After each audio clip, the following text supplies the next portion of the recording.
Je me demande combien connaissent ce petit chant alors que je vous salue très chaleureusement dans cette communion fraternelle chrétienne. Et avec l'amour de Christ, combien connaissent ce chant? Il prend soin de vous. Eh bien, vous le connaissez, sœur? He careth for you. He careth for you.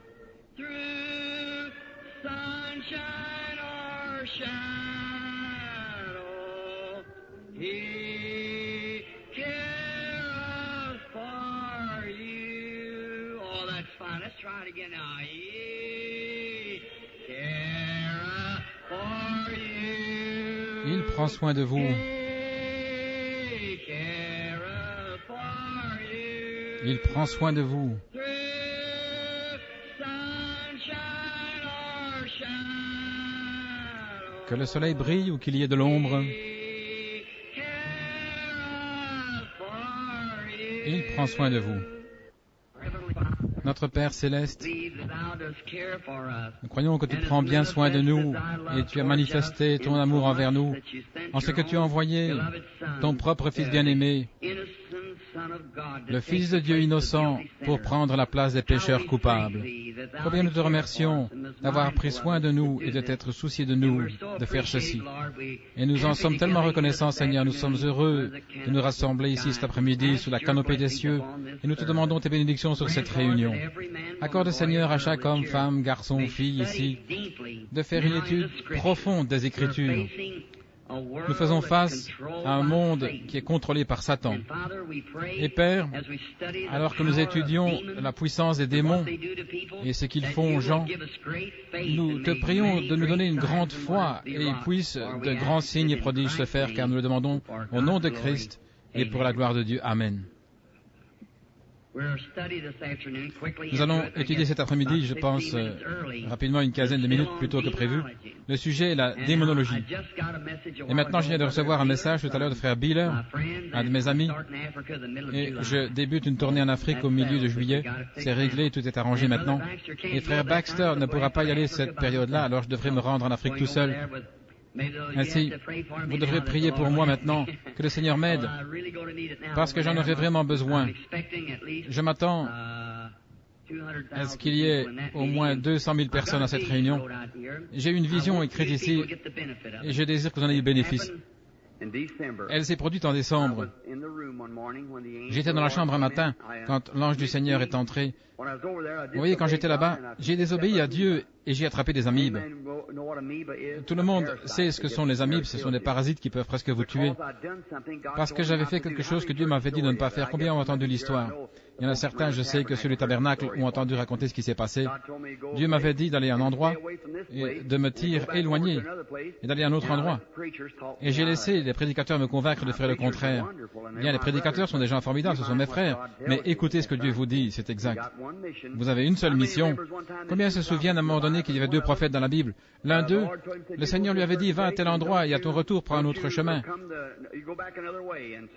Et ainsi de suite. Et il avait dit, ne mange pas et ne bois pas pendant que tu seras là. Et un autre vrai prophète est allé le voir, il a dit, le Seigneur m'est apparu après qu'il te soit apparu, et il a dit, viens avec moi dans la maison. Et le prophète a écouté ce que l'autre avait dit et a perdu la vie à cause de ça. Voyez? Faites ce que Dieu vous dit de faire, peu importe ce que quiconque peut dire. Maintenant, dans cette vision, cela m'a réveillé le 13 décembre, et j'étais assis au bord de mon lit, je me demandais quel serait mon avenir. Quand je suis rentré de là, ils voulaient me mettre en isolement dans un hôpital, les parasites étaient sur le point de m'emporter. Et ils m'ont fait subir un examen dès que je suis rentré au pays.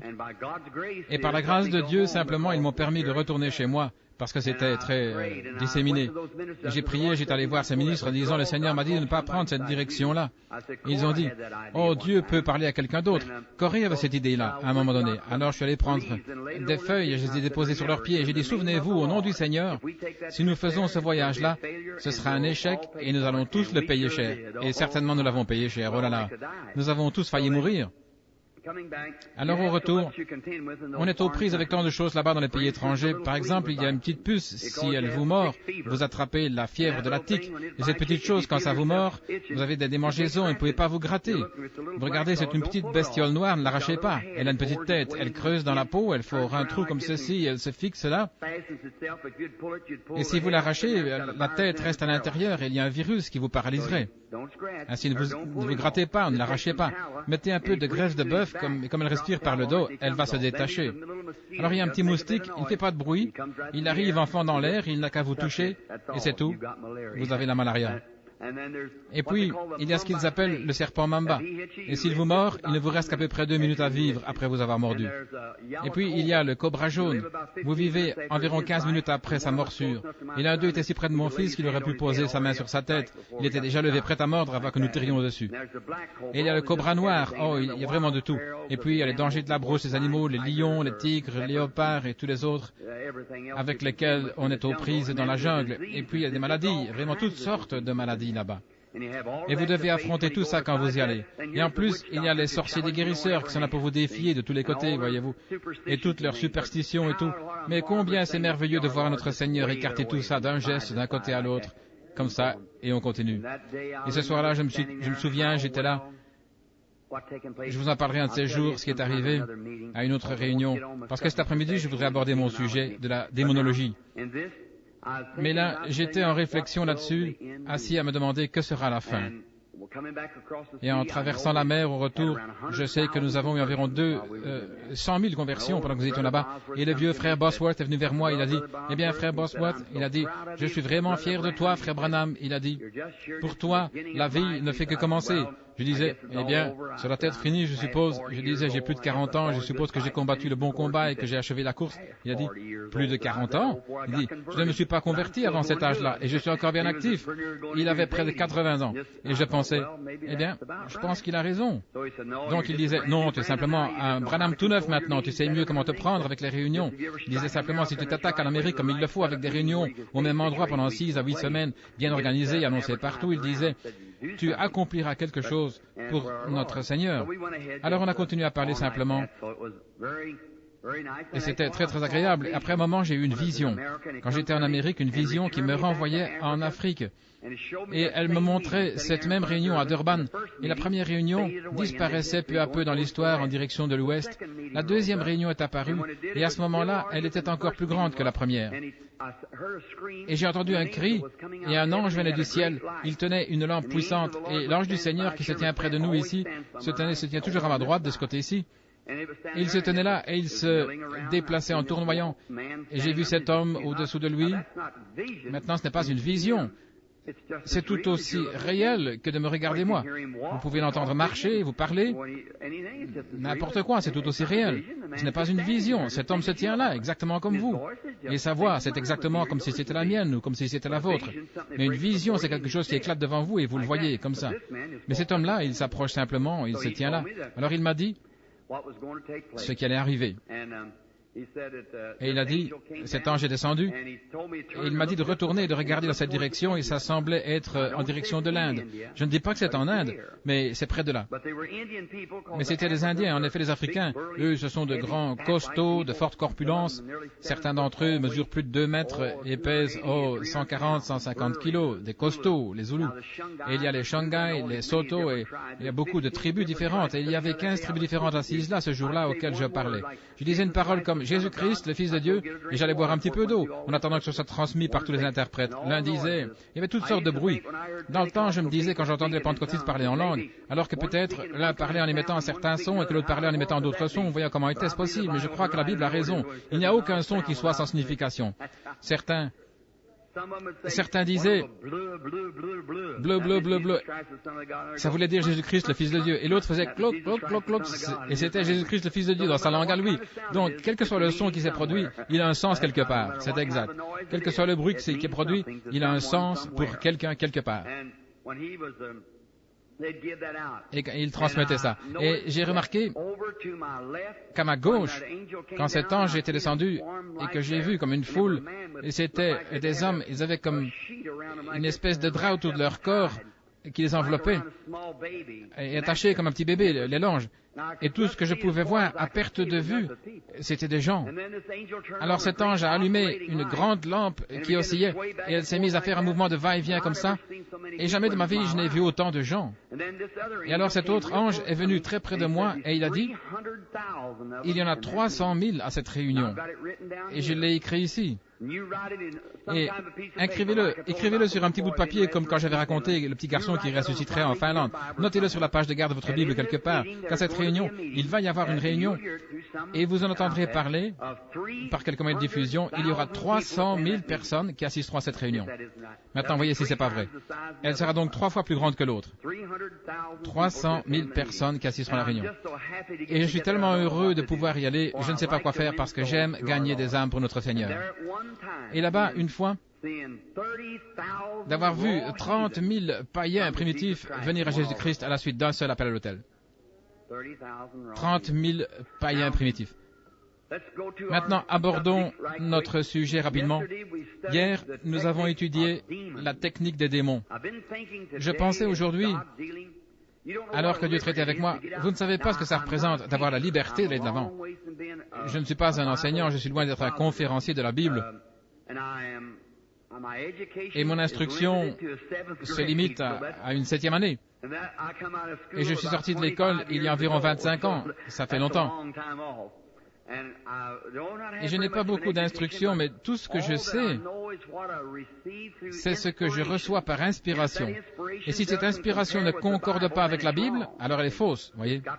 Il faut que ce soit la Bible. Quelle que soit l'inspiration, il faut que ça vienne. Voici le fondement de Dieu. Aucun autre fondement n'a été posé que ceci. Et ce que c'est, si ce que je disais était contraire à ceci, alors que mes paroles soient un mensonge, parce que ceci est la vérité, voyez. Et si un ange vous disait quelque chose qui soit différent de ceci, Paul a dit qu'il soit anathème. Même un ange de lumière. Or, il y a beaucoup de grandes choses. J'ai seulement les seuls que j'ai choisis 2 jours parce que pour pouvoir apporter ce sujet aux gens, ce serait hier et aujourd'hui, les réunions en après-midi. Maintenant, la raison pour laquelle j'ai fait ceci, et c'est pour faire un petit essai moi-même, pour voir si Dieu allait m'aider. J'ai quelque chose à cœur.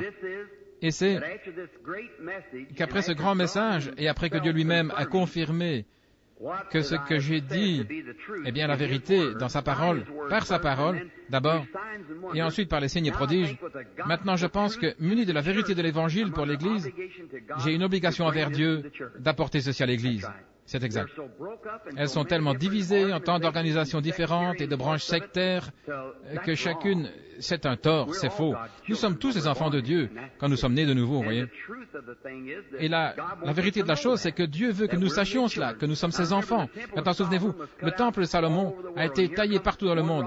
Et une pierre est arrivée incurvée comme ceci, et une autre pierre comme cela est taillée ainsi et cela. Mais à l'assemblage, il n'y avait pas le grincement d'une scie, pas un coup de marteau, chaque chose s'est ajustée parfaitement à sa place. Dieu est celui qui a donné les directives. Dieu a une église qui s'appelle les assemblées, l'église de Dieu, une ceci et l'autre cela. Mais quand elles s'assembleront toutes, elles formeront un seul grand groupe d'affection fraternelle et Dieu rassemblera cette église et l'emportera là-haut dans le ciel. Tout tableau célèbre, avant de pouvoir un jour être exposé dans une galerie d'art, il doit être exposé d'abord par la galerie des critiques. L'homme qui a peint Augusto, son nom m'échappe, il a peint la Sainte Seine.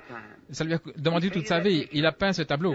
Il s'est passé environ 20 ans ou 10 ans, je crois, entre le moment où il a peint Christ et Judas. Et vous vous rendez compte, ce tableau célèbre, c'est le même homme qui a posé pour représenter Christ, qui 10 ans plus tard a posé pour représenter Judas. C'est exact. 10 ans de péché. Il avait été un grand chanteur d'opéra, et ensuite il a représenté Christ, et il a fini par représenter Judas. Ça ne vous prendra pas forcément 10 ans, ça prendra 10 minutes pour produire le même effet sur vous, ça changera votre caractère, le péché. Mais toujours est-il que ce tableau est passé par tous les critiques.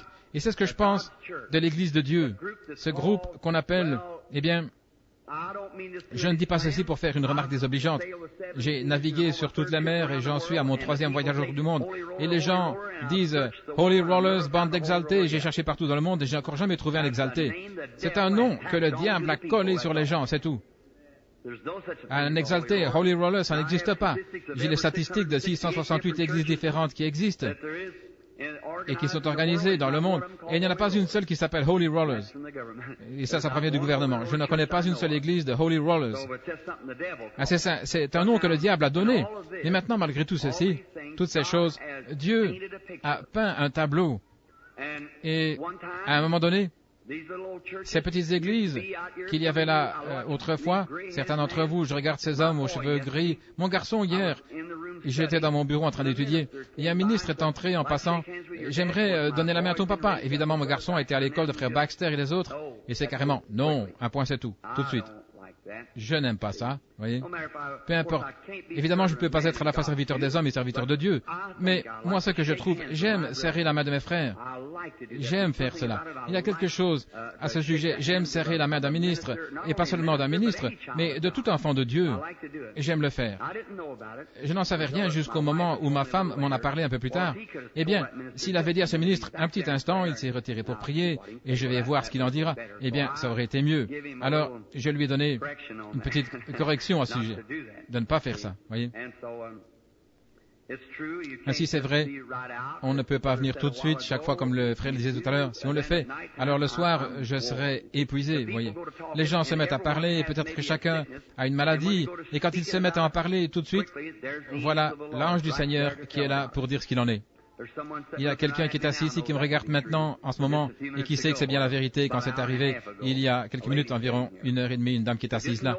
Elle ne savait pas ce qu'il en était, mais l'ange du Seigneur lui a parlé l'autre soir, il lui avait dit quelque chose, elle ne comprenait pas ce qu'il en était. Mais aujourd'hui, c'est arrivé. Alors maintenant, elle sait ce que ça veut dire. Vous voyez, quand il lui a parlé. Comme j'étais là, lui parler, l'ange du Seigneur est venu directement lui dire quel était son problème, tout ce qu'il en était, et ce qu'elle pensait, l'un de ses bien-aimés, et comment Dieu avait parlé et avait dit qu'il avait confirmé ce qui allait arriver. Ainsi, voilà précisément comment ça se passe, vous voyez. Dieu l'a dit. Eh bien, maintenant, quelquefois, et alors dans chaque vision, ça vous affaiblit d'autant plus, voyez. Et vous réalisez alors quand vous arrivez à l'église de soir, vous êtes complètement épuisé, si bien que vous ne savez plus trop quoi faire. Et priez pour moi maintenant, voyez. Parce que je passe d'une réunion à une autre, puis à une autre, et si cette réunion-ci était la seule, ça serait différent si j'allais rentrer chez moi et rester sans rien faire pendant quelques mois, pour prendre ma canne à pêche et partir à la pêche. Mais il faut que je passe directement d'une réunion à une autre, directement d'une à l'autre, voyez-vous. C'est à cause de ça. Et priez tous pour moi, les gens ici dans l'auditoire. Ils m'ont dit hier soir, on n'avait pas répondu à l'appel. Et ça, c'est assez dangereux, vous voyez. Quand il disait que parfois ces lumières ne vont pas éclairer, il y a un coin où c'est sombre entre les deux. Et j'observe l'ange du Seigneur quand il se tient ici, et je peux le sentir se déplacer, et je regarde alors là où il va se tenir quelque part, un petit moment, et je peux le voir, et ça se met à briller, et alors il y a une vision, et je vais voir la vision, je vais observer l'aspect de la personne qui est là, dans ce coin-là, et je trouve la personne, ensuite je parle. Voilà ce qui se produit, voilà ce qui arrive. On n'est pas obligé de dire ça à tout le monde, mais voilà ce qui se passe, vous voyez. Tout ça, c'est dans le domaine spirituel. Alors si cette personne ne répond pas, ce serait comme lire la Bible et de dire « ça ne vaut rien » et puis s'en détourner, vous voyez. Eh bien, ce serait assez désolant. Ainsi, soyez sur vos gardes, soyez à l'écoute, soyez vigilants. Quand il parle, répondez, voyez-vous. Soyez simplement prêts à répondre à tout moment. Alors, ma femme et frère Bieler et beaucoup de personnes ce matin m'ont parlé, disant qu'un homme avait été appelé au sujet de son frère quelque part, il avait quelque chose qui n'allait pas chez lui, et cet homme n'a pas réagi à l'appel. Alors, on ne peut pas l'aider, il n'y a rien à faire, c'est entre Dieu et cet homme, et la vision m'a quitté, ensuite je n'ai plus retrouvé, parce qu'il n'a pas répondu. Ainsi, soyez vigilants, soyez sur le qui-vive. Maintenant, nous allons prendre le sujet de la démonologie, parler des démons. Maintenant, les gens, quand on dit démons, tout de suite, ils se mettent à penser, « Oh, c'est du fanatisme ou quelque chose. » Mais les démons sont tout aussi réels que les anges. Ils sont tout aussi réels, et le diable est tout aussi réel comme démon que Jésus-Christ est le Fils de Dieu. Il est un démon. Le ciel est tout aussi réel. Et si l'enfer n'existe pas, eh bien, le ciel n'existe pas non plus. Et s'il n'y a pas de bénédiction éternelle, ou plutôt de châtiment éternel, il n'y a pas de bénédiction éternelle. S'il n'y a pas de jour, il n'y a pas de nuit. Voyez. Mais aussi sûr qu'il y a le jour, il y a la nuit. Et aussi sûr qu'il y a un chrétien, il y a forcément un hypocrite. Aussi sûr qu'il y a quelqu'un qui est véritablement de Dieu, il y a quelqu'un qui va imiter ça, vous voyez. C'est exactement ça, le pour et le contre, le noir et le blanc, et ainsi de suite, en toutes choses, dans la vérité et le mensonge partout. Et il y a un faux évangile, et il y a un vrai évangile. Il y a un vrai baptême, et il y a un faux baptême. Il y a un faux semblant, et il y a un vrai. Il y a un vrai dollar américain et il y a un faux dollar américain. Il y a un chrétien authentique et il y a un véritable hypocrite. Il y a un chrétien, vous voyez. Et il y en a qui ne font qu'imiter, alors c'est ce qu'on trouve. Et tout ça va ensemble, pour ne pas les séparer. Dieu fait tomber la pluie. Qu'il me permette de parler un petit peu de quelque chose ici. Combien de prédicateurs y a-t-il ici? Levez la main. Partout, les prédicateurs, levez la main. Eh bien, que Dieu vous bénisse, les frères. Maintenant, ne prenez pas ceci comme une doctrine, mais juste avant d'aborder ce sujet vital, je vais vous raconter. Combien de pentecôtistes y a-t-il ici? Levez la main. Partout. Eh bien, vous êtes tous pentecôtistes. Très bien. Je vais vous raconter ce qui m'est arrivé la première fois que je me suis retrouvé dans vos rangs. J'étais ici dans l'Indiana, à un endroit qui s'appelle Mishawaka. C'était le premier groupe de pentecôtistes que je voyais. Il s'appelait les Assemblées pentecôtistes de Jésus-Christ, je crois, ou quelque chose comme ça. Un groupe de gens formidables. Maintenant, ils ont formé ensemble une organisation, ils s'appellent les Pentecôtistes Unis, ils se sont dissociés des autres à cause d'un désaccord sur le baptême d'eau. Ça ne fait pas d'eux des hypocrites. Il y a de nombreux chrétiens authentiques, de vrais chrétiens véritables, nés de nouveau du Saint-Esprit parmi eux. Et Dieu leur a donné le Saint-Esprit à eux qui ont été baptisés dans le nom de Jésus, et il a donné le Saint-Esprit aux autres qui ont été baptisés dans le Père, Fils, Saint-Esprit. Alors, Dieu donne le Saint-Esprit à ceux qui lui obéissent. Alors, qui a reçu, qui lui a obéi? Vous y voilà. Si vous pouviez seulement oublier ça, et ceux qui veulent être ainsi, alors laissez-les faire, soyez des frères, voilà tout, c'est ce qui a causé ça. Qu'ils se sont divisés, ils se sont séparés, voyez. Briser, démolir, rompre la fraternité, vous mettre à part et vous séparer. Non, monsieur, nous ne sommes pas séparés, nous sommes un. C'est juste. Et quand j'étais là, j'observais ces gens-là. Or, moi qui sortais d'une petite église baptiste du Sud, bien ordinaire, je voyais ces gens, je suis entré là, ils tapaient des mains, l'un d'entre eux. Je suis sûr de dire que je suis l'un d'entre eux. Je disais, oh là là, tout à coup quelqu'un est passé en dansant avec toute son énergie. Je pensais, quelle façon de se conduire à l'église, je n'ai jamais rien entendu de pareil. Je continuais de les regarder, je me demandais, eh bien, qu'est-ce qui se passe avec ces gens? Or, vous m'avez entendu raconter l'histoire de ma vie, quand je m'étais retrouvé à cette réunion là-bas. Mais voici une chose que je n'ai jamais racontée. Jamais racontée en public. Maintenant, si vous voulez l'effacer de votre enregistrement, eh bien, vous pouvez le faire. Très bien. Maintenant, j'observais. Et je me disais, eh bien, ces gens, ce sont les gens les plus heureux que j'ai vus de ma vie. Ils n'avaient pas honte de leur religion. Nous, les baptistes, il nous arrive d'avoir un peu honte de temps à autre, vous savez. Et quand ils vont prier, vous savez, ils vont se mettre derrière l'éventail, vous savez.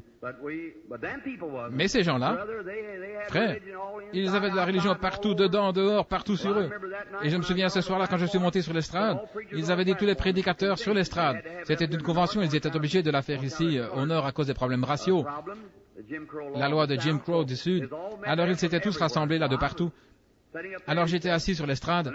Eh bien, j'ai écouté tous les prédicateurs toute la journée. Ce soir-là, ils ont annoncé un prédicateur, un vieil homme de couleur qui est arrivé. Il avait juste une petite couronne de cheveux sur la tête et il portait une longue veste de prédicateur, vous savez, avec un col, et il faisait chaud. Le pauvre vieux est arrivé comme ceci. Mes chers enfants, je voudrais vous raconter. Et il s'est mis à témoigner. Je devais être le plus jeune assis sur la plateforme. Et donc, il disait, je vous le dis, il a pris son texte dans Job. Où étais-tu quand j'ai posé la fondation du monde? Dis-moi, sur quoi ces bases sont appuyées?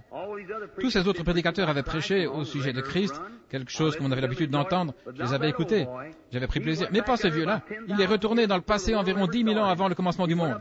Il est allé jusque dans les cieux. Il est redescendu en traversant le ciel. Ils avaient prêché pendant la journée ici-bas. Lui, il a prêché sur ce qui se passait dans le ciel. Il a ramené Christ sur l'arc en ciel horizontal tout là-bas, quelque part dans l'éternité. Mais il n'avait même pas prêché pendant 5 minutes. Ce vieux-là, que quelque chose s'est emparé de lui. Il a sauté en l'air, il a claqué des talons, il a dit « Youpi !» Il avait à peu près autant de place qu'ici. Il a dit, je n'ai pas assez de place pour prêcher, et il est parti comme ça. Je me dis, si cette chose-là produit cet effet sur un homme qui a peut-être 80 ans, qu'est-ce que ça fera sur moi? Voilà ce que je veux. Voilà ce que je veux. Mais ce qui m'a intrigué, c'est ceci. Maintenant, nous parlons de démons. Ce qui m'a intrigué, j'observais deux hommes. L'un était assis d'un côté et l'autre de l'autre. Et quand l'esprit descendait, ces hommes se levaient et ils parlaient en langue, ils poussaient des cris, et ils avaient de l'écume aux lèvres, et je me disais, oh là là, si seulement je pouvais avoir ça, voyez, comme c'est merveilleux. Oh, j'aime vraiment ça. Eh bien, je suis allé dans le champ de maïs et je vous ai raconté l'histoire de ma vie. Je l'avais lu dans le livre, j'ai dormi toute la nuit. Le lendemain matin, je suis retourné, alors je me suis dit que j'allais faire un test. J'ai une manière de faire les choses que personne ne connaît, sinon Dieu et moi. Et là, je donne une parabole et puis je vois quel esprit est dans cet homme, voyez, ici même sur l'estrade. Donc je me suis mis à parler à l'un de ces hommes, je les avais vus, ils étaient assis l'un près de l'autre, ils se prenaient par la main, ils dansaient, ils poussaient des cris, je me disais, oh là là, ça a l'air de quelque chose de réel. Et alors j'ai pris la main d'un des hommes et j'ai dit, bonjour monsieur, comment allez-vous? Il a dit, bonjour, comment allez-vous? Un homme très bien, de type gentleman. Il a dit, j'ai dit, vous êtes un ministre? Il dit, non monsieur, je suis juste un laïc. Et j'ai engagé une petite conversation avec lui pour capter son esprit, voyez. Il ne le savait pas, personne ne le savait pas. J'en ai jamais parlé. Il s'est passé des années avant que j'en parle. Mais quand j'ai vu ce qui se passait, ça sonnait juste, parfaitement, c'était un chrétien. Cet homme était absolument un saint de Dieu. Oh frère, je dis, c'est très bien. Mais ce qui est étrange, quand j'ai trouvé l'autre homme, c'était le contraire. Il vivait même avec une femme qui n'était pas sa femme. C'est exact. Et j'ai vu une vision s'approcher de lui, je me suis dit, oh là là, c'est pas possible. Et cet homme, je pensais, maintenant, alors, cet esprit qui est parmi ces gens, il est mauvais. Voilà tout ce qu'il y a. Alors ce soir-là, quand je suis allé à la réunion et que les bénédictions descendaient, j'ai prié à Dieu et le Saint-Esprit, l'ange du Seigneur, attestait qu'il s'agissait bien du Saint-Esprit. Et le même esprit qui descendait sur cet homme-ci descendait sur cet homme-là. Et quand le Saint-Esprit descendait, ils se levaient tous les deux et tous les deux, ils poussaient des cris, ils hurlaient, ils louaient le Seigneur, ils parlaient en langue, ils dansaient. Je disais, je ne saisis pas, Seigneur. Je ne vois pas ça dans la Bible, que ça pourrait être juste. Et là, j'ai dit, peut-être que c'est moi qui suis séduit. Voyez. J'ai dit maintenant ici, je suis strictement fondamentaliste pour ce qui est de la Bible. Il faut que ce soit ceci, voyez. J'ai dit, Seigneur, tu sais comment je suis. Il faut que je le voie dans ta parole. Et je ne comprends pas. Voilà que le Saint-Esprit descend sur cet homme et que le Saint-Esprit descend sur cet homme-là. Et l'un d'eux est un saint et l'autre est un hypocrite. Et je le sais. Je le sais. J'aurais pu prendre cet homme à part et lui prouver, ou l'appeler et lui dire ce qu'il en était. Comme j'aurais pu le faire à cet homme qui était assis ici hier soir et qui n'était rien d'autre qu'un imposteur. S'il y avait un imposteur, j'aurais pu l'appeler et dénoncer la chose. Mais il se serait levé et se serait mis à faire des histoires. Alors j'ai simplement laissé tomber parce que c'était la réunion. Mais je savais qui c'était, oui monsieur. Il y en avait deux qui étaient assis au fond l'autre soir. Ils font partie d'une certaine église de la ville, des vrais critiqueurs, je les ai vus. Mais si on fait ça, c'est là que les ennuis commencent. Je l'ai fait bien des fois, je les laisse tranquilles. Dieu le sait, c'est lui le juge. Qui m'appelle une fois, là vous verrez quelque chose arriver. Comme le démon, ce n'est pas moi qui ai appelé le démon à sortir, il est simplement venu à moi pour me défier. C'est là que Dieu est entré en action, voyez-vous. Et vous voyez ce qui se passe. Très bien. Mais j'ai simplement laissé tomber. À la réunion, ça n'a pas été facile à cause de ça, parce que cet esprit était là qui cherchait continuellement à m'attaquer, voyez-vous. Et j'ai simplement continué. Mais bon, ces hommes, je ne comprenais pas. Et c'est 2 ans plus tard, ou 3, lorsque j'étais à Greens Mill, en Indiana, ici, à la Reserve Scout, je m'étais retiré dans une caverne là où je priais. Et là, je disais, Seigneur, je ne comprends pas ce qui est arrivé à ce groupe de gens. Les gens les plus gentils que j'ai jamais rencontrés de toute ma vie. Et je ne comprends pas comment il pourrait s'agir d'un mauvais esprit. Tu connais l'intégrité de mon cœur, tu sais combien je t'aime et comme je t'ai servi. Et ce même esprit qui est ici avec moi était sur ces gens. Et il était sur ce gars-là, la même chose. Et je ne pouvais pas comprendre. Alors le Seigneur est descendu dans sa miséricorde et il m'a montré. Voilà ce qu'il en était. Il faut que ce soit scripturé premièrement. Il a dit, prends ta Bible. Et j'ai pris ma Bible, j'ai dû tenir cette Bible pendant 10 minutes sans que personne, qu'aucune parole ne vienne. J'ai simplement entendu quelques instants, je l'ai entendu dire de nouveau, prends Hébreux 6 et commence à lire. Et c'est ce que j'ai fait.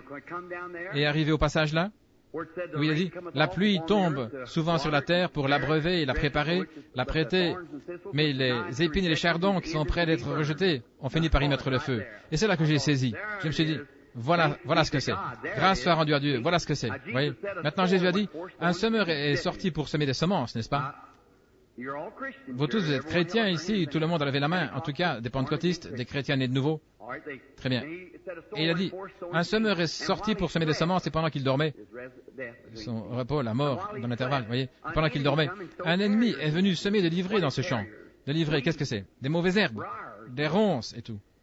Maintenant, et quand le laboureur, le prédicateur, a vu pousser cet ivraie, il a dit, je vais aller l'arracher. Il a dit, non, tu arracherais aussi le blé. Laisse-les croître tous les deux ensemble. Il y a un champ de blé ici. Il contient des plantes rampantes, des orties, de l'herbe aux sorciers, toutes sortes, pas vrai? Par contre, là, il contient du blé. Maintenant, la pluie tombe souvent sur la terre pour l'abreuver. Or, la pluie, c'est pourquoi? Pas pour arroser les orties. Maintenant, regardez bien, soyez attentifs. Pas pour arroser les plantes rampantes. La pluie est envoyée pour le blé. Mais l'ortie et la mauvaise herbe sont aussi assoiffées que le blé. Et la même pluie qui tombe sur le blé tombe sur les mauvaises herbes. Et cette petite mauvaise herbe va se redresser comme ça, toute heureuse et dans l'allégresse, tout autant que le petit blé qui va se redresser, lui-même va se redresser. Mais c'est à leurs fruits que vous les reconnaîtrez. Vous y voilà. Maintenant, le même Saint-Esprit peut bénir un hypocrite. Ça en a mis quelques-uns par terre, les Arméniens, mais c'est la vérité. C'est la vérité. On vous enseigne la sainteté, et moi aussi j'y crois, la sainteté. Mais le même esprit, la pluie tombe sur les justes et sur les injustes. Mais c'est à leurs fruits que vous les reconnaîtrez. Si je regarde ici et que je vais chercher du blé, je rapporte du blé. Mais les mauvaises herbes sont enroulées autour du blé et elles vivent de la même pluie qui est tombée pour le blé. Mais la pluie n'a pas été envoyée pour les mauvaises herbes, elle a été envoyée pour le blé. Mais comme les mauvaises herbes sont dans le champ de blé, elles ont profité tout autant de la pluie que les autres. Et la même pluie qui fait vivre le blé a fait vivre la mauvaise herbe. Toutes les choses qui sont dans le naturel sont un type de spirituel. L'enseignement, voilà. Démonologie, des démons qui imitent le christianisme et qui reçoivent quand même la bénédiction. Ce n'est pas du petit lait, ça, les frères, si vous pouvez le recevoir, voyez. Maintenant, c'est la vérité. Alors, je ne suis pas sauvé aujourd'hui parce que je peux pousser des cris. Je suis sauvé, non pas parce que je sens que je suis sauvé. Je suis sauvé parce que j'ai rempli les conditions que Dieu a posées dans cette Bible. Jésus a dit, celui qui écoute mes paroles et qui croit celui qui m'a envoyé, a la vie éternelle, et ne vient point en jugement, mais il est condamné de la mort à la vie. Mais il est passé de la mort à la vie. Je crois cela. C'est exact. Et selon ces conditions, je suis sauvé parce que Dieu l'a dit. S'il me disait qu'on est sauvé parce que quelqu'un a dit, un vent impétueux a frappé mon visage, c'est formidable. Mais je veux savoir d'où il est venu, ce vent impétueux, avant qu'il me frappe le visage, voyez-vous. Maintenant, quel genre de vie allez-vous mener après que ce vent impétueux vous ait touché? Voyez? C'est à vos fruits qu'on vous reconnaît. Ainsi, les démons peuvent œuvrer au milieu des chrétiens. Croyez-vous cela? Regardez Paul.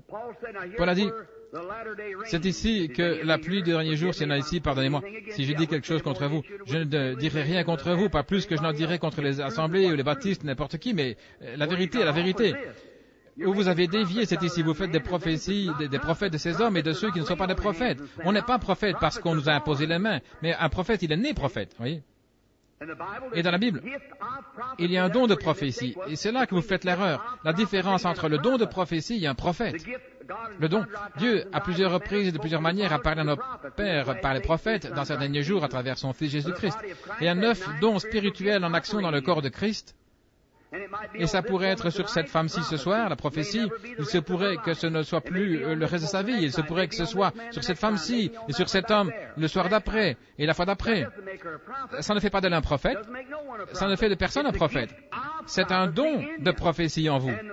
Et avant que cet homme ou que cette prophétie puisse être donnée à l'Église, elle doit être jugée devant 2 ou 3 juges spirituels. Pas vrai? Selon Paul, Paul a dit, vous pouvez tous prophétiser successivement. Si celui-ci a une révélation, que celui-là se taise. Eh bien, dans ce cas, ils seraient tous prophètes, selon l'enseignement d'aujourd'hui. Non, Église pentecôtiste. On a tout mélangé. Et c'est pour cette raison que Dieu ne peut pas entrer tant que nous n'aurons pas redressé et aligné la chose sur la Bible. C'est exact. Il faut trouver le bon sentier. Comment peut-on bâtir une maison sans regarder le plan? Voyez? Il faut prendre un bon départ. Maintenant là, un prophète, on n'a jamais vu personne se tenir devant Isaïe ou devant Moïse. Il y en a un qui s'est tenu devant lui un jour, Corée, et a cherché à contester avec lui, et Dieu a dit, séparez-vous, je vais ouvrir la terre. Un prophète est né ainsi. Les dons et les appels sont sans repentance, c'est la prédestination de Dieu, depuis bébé. Tout était parfait constamment, exactement ce qu'il disait, c'était la vérité, confirmée et mise en évidence, c'est la parole de Dieu qui vient au prophète. Mais un don de prophétie, c'est dans l'Église. Bon, vous dites, eh bien, les prophètes, c'est l'Ancien Testament. Oh non, il y a eu des prophètes dans le Nouveau Testament. Agabus était un prophète testament. Regardez l'esprit de prophétie qui est descendu là-bas et qui a dit à Paul ce qu'il en était. Et puis Agabus est arrivé de Jérusalem, il est allé trouver Paul, et il a attaché sa ceinture autour de lui et s'est retourné et il a dit, ainsi dit le Seigneur, L'homme qui portait ceci sera lié de chaînes quand il arrivera à Jérusalem. Agabus qui s'est levé et a dit, la prédit ce qui allait arriver. Il était un prophète, pas un homme avec un don de prophétie. Et le don de guérison et tous ces dons, mon ami pentecôtiste, vous avez tout mélangé. Les dons sont dans l'Église, qui peuvent tomber sur n'importe quelle personne dans l'Église. Quiconque a été baptisé dans le corps, d'un seul esprit nous sommes tous baptisés. Et la Bible dit, eh bien, j'ai le don de guérison. La Bible dit, confessez vos fautes l'un à l'autre et priez les uns pour les autres. Que toutes les personnes prient les unes pour les autres. Nous ne sommes pas un groupe divisé, nous sommes un groupe collectif, réuni. Voyez-vous, maintenant. Et c'est comme ça que parfois les démons agissent. Maintenant, observez ce que Paul a dit. Si quelqu'un parle en langue et que quelqu'un d'autre interprète, que ça soit jugé avant que l'Église puisse le recevoir. Maintenant, ce ne sera pas une citation de l'Écriture ou quelque chose comme ça. Dieu ne se répète pas. Mais ce sera un avertissement adressé à l'Église. Alors, si de bons juges disent « recevons cela », très bien, c'était du Seigneur. Le deuxième dit « recevons-le ». Que par la bouche de 2 ou 3 témoins, toute parole soit établie. Alors l'Église le reçoit et on se prépare à conséquence. Et si ça n'arrive pas, alors vous avez un mauvais esprit parmi vous. C'est exact. Et si ça arrive, alors remerciez Dieu. L'Esprit de Dieu est parmi vous. Voyez? Et c'est là qu'il faut bien faire attention et être prudent. Donc ne cherchez pas à forcer les choses. Il n'y a rien que je puisse faire pour avoir les yeux bruns si j'ai les yeux bleus, voyez-vous. Il faut que je me contente de mes yeux bleus. Maintenant, c'est là que les démons agissent dans la sphère des gens spirituels. Maintenant, nous entrons dans quelque chose de profond ici, et j'espère que ce n'est pas trop profond. Maintenant, dans 1 Samuel 28, je vais maintenant lire un passage des Écritures. Je voudrais que vous écoutiez attentivement. Et je veux traiter de démons, vous montrer comment ils agissent au sein même de l'Église et que Satan a une contrefaçon de toutes les choses véritables qui existent. Vous pouvez voir, selon la Bible, que les démons viennent parmi les chrétiens et ils font des imitations. Et souvent, nous avons affirmé que des gens étaient chrétiens quand ils disaient « Je crois en Jésus-Christ ». Eh bien, les démons croient la même chose. Et ils tremblent. Ce n'est pas du tout un signe que vous êtes sauvés. Un de ces soirs, je voudrais aborder l'élection et là vous constaterez le vrai sens du salut. Mais vous n'avez rien à voir dès le début, ni à la fin. Rien que vous puissiez y faire du tout. Dieu sauve un homme sans condition. Oh, ça a touché en profondeur, n'est-ce pas? Maintenant, autant sortir ça de votre système pendant qu'on y est. Très bien. Abraham a été le commencement de notre foi, n'est-ce pas vrai? Abraham a reçu la promesse. Et Dieu a appelé Abraham parce qu'il était un grand homme, je suppose. Non, monsieur. Il est sorti de Babylone, du pays de Chaldée, de la ville d'Ur, et Dieu l'a appelé et a fait son alliance avec lui sans condition. Je vais te sauver, et pas seulement toi, Abraham, mais ta semence, sans condition. Dieu a fait une alliance avec l'homme, et l'homme rompt son alliance chaque fois. L'homme n'a jamais gardé son alliance avec Dieu. La loi n'a jamais été gardée. Il n'arrivait pas à garder la loi. Christ est venu, et lui-même a transgressé la loi. En effet, la grâce avait déjà fourni un sauveur. Moïse avait fourni un moyen d'échapper. Et ensuite, le moyen d'échapper plutôt, et ensuite les gens, après, ils voulaient encore avoir quelque chose à faire. L'homme cherche toujours à faire quelque chose pour se sauver lui-même alors que vous ne pouvez pas le faire. C'est sa nature. Dès qu'il a constaté qu'il était nu dans le jardin d'Éden, il a fait des ceintures avec des feuilles de figuier, n'est-ce pas vrai? Mais il a constaté qu'elle ne pouvait pas faire l'affaire. Il n'y a rien qu'un homme puisse faire pour se sauver lui-même. Dieu vous sauve sans condition. Au long des âges. Et alors, quand vous êtes sauvé, vous êtes sauvé. Regardez Abraham. Cet homme était là, il était allé là-bas, et Dieu lui avait donné le pays de la Palestine et lui avait dit de ne pas le quitter. Tout juif qui quittait la Palestine était rétrograde. Dieu lui avait dit de rester là. Si Dieu vous dit de faire quoi que ce soit et que vous ne le faites pas, alors vous êtes rétrograde, n'est-ce pas vrai? Eh bien alors, il y a eu une sécheresse pour éprouver la foi d'Abraham. Et Abraham, au lieu de rester là, non, il n'a pas pu rester là. Il a pris la fuite et il a pris Sarah avec lui. Il a fait environ 500 kilomètres. Et j'aimerais avoir le temps de parler de ça, jusque dans un autre pays. Et quand il est arrivé là, il y avait ce grand roi là, Abimelech. C'était un jeune homme et il voulait avoir une petite amie. Et il a trouvé la femme d'Abraham, Sarah. Il est tombé amoureux d'elle. Et Abraham a dit, maintenant dis-lui que tu es ma sœur et que je suis ton frère. Alors Abimelech a été content de ça, alors il a dit, très bien, nous allons simplement l'emmener au château, et les femmes ont dû la préparer, il allait l'épouser le lendemain. Abimelech était un brave homme, un homme juste. Et cette nuit-là, pendant qu'il dormait, le Seigneur lui est apparu, et il a dit, considère-toi comme un homme mort. Il a dit, cet homme, la femme que tu te proposes d'épouser là-bas, c'est la femme d'un autre homme. Maintenant, regardez bien, la femme d'un autre homme. Il a dit, Seigneur, tu connais l'intégrité de mon cœur.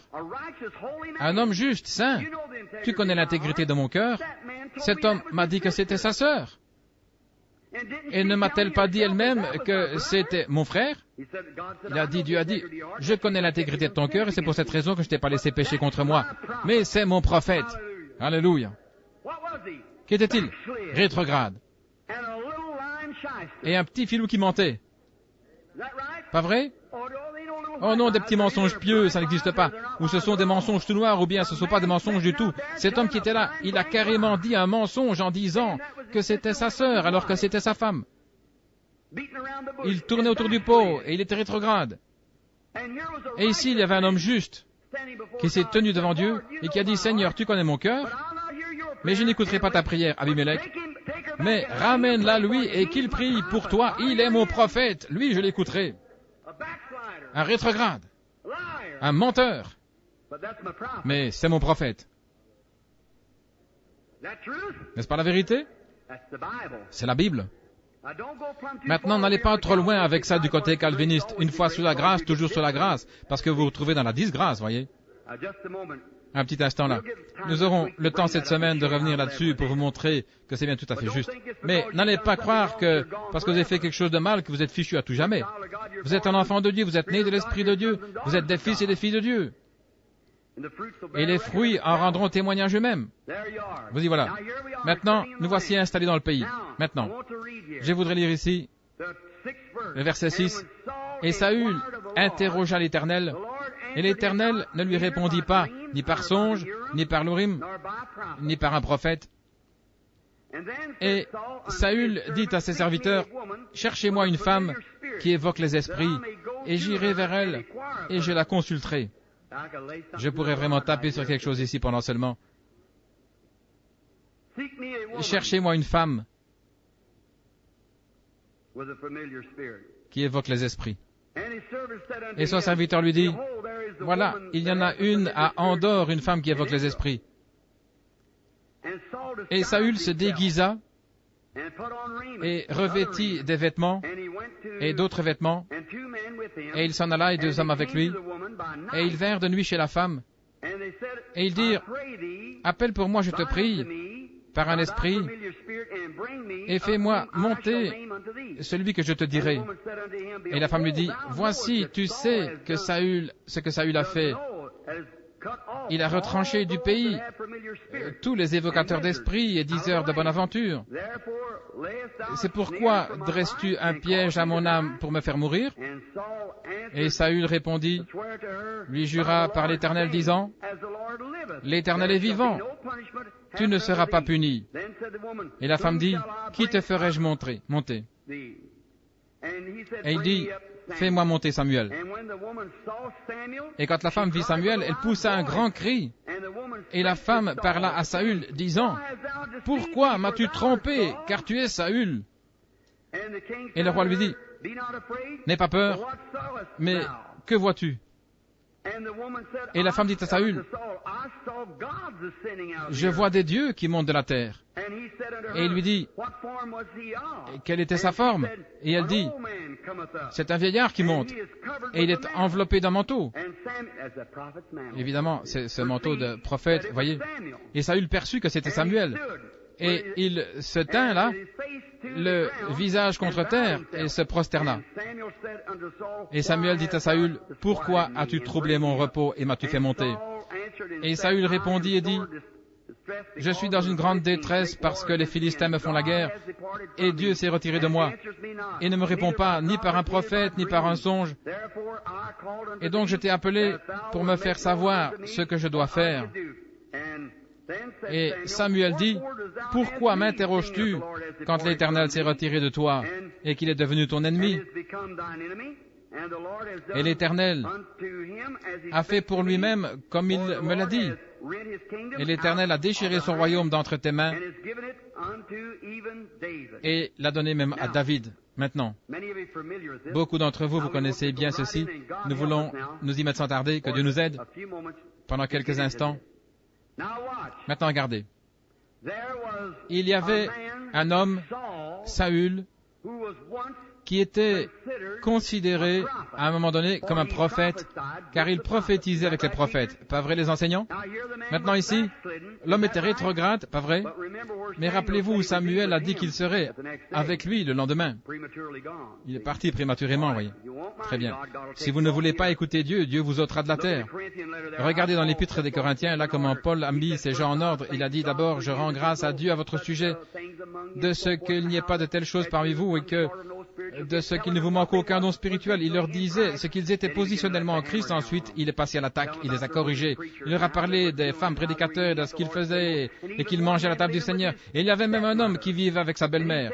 Et il a dit, quant à cet homme, en Christ, livrez-le au diable pour la destruction de la chair, afin que l'âme soit sauvée.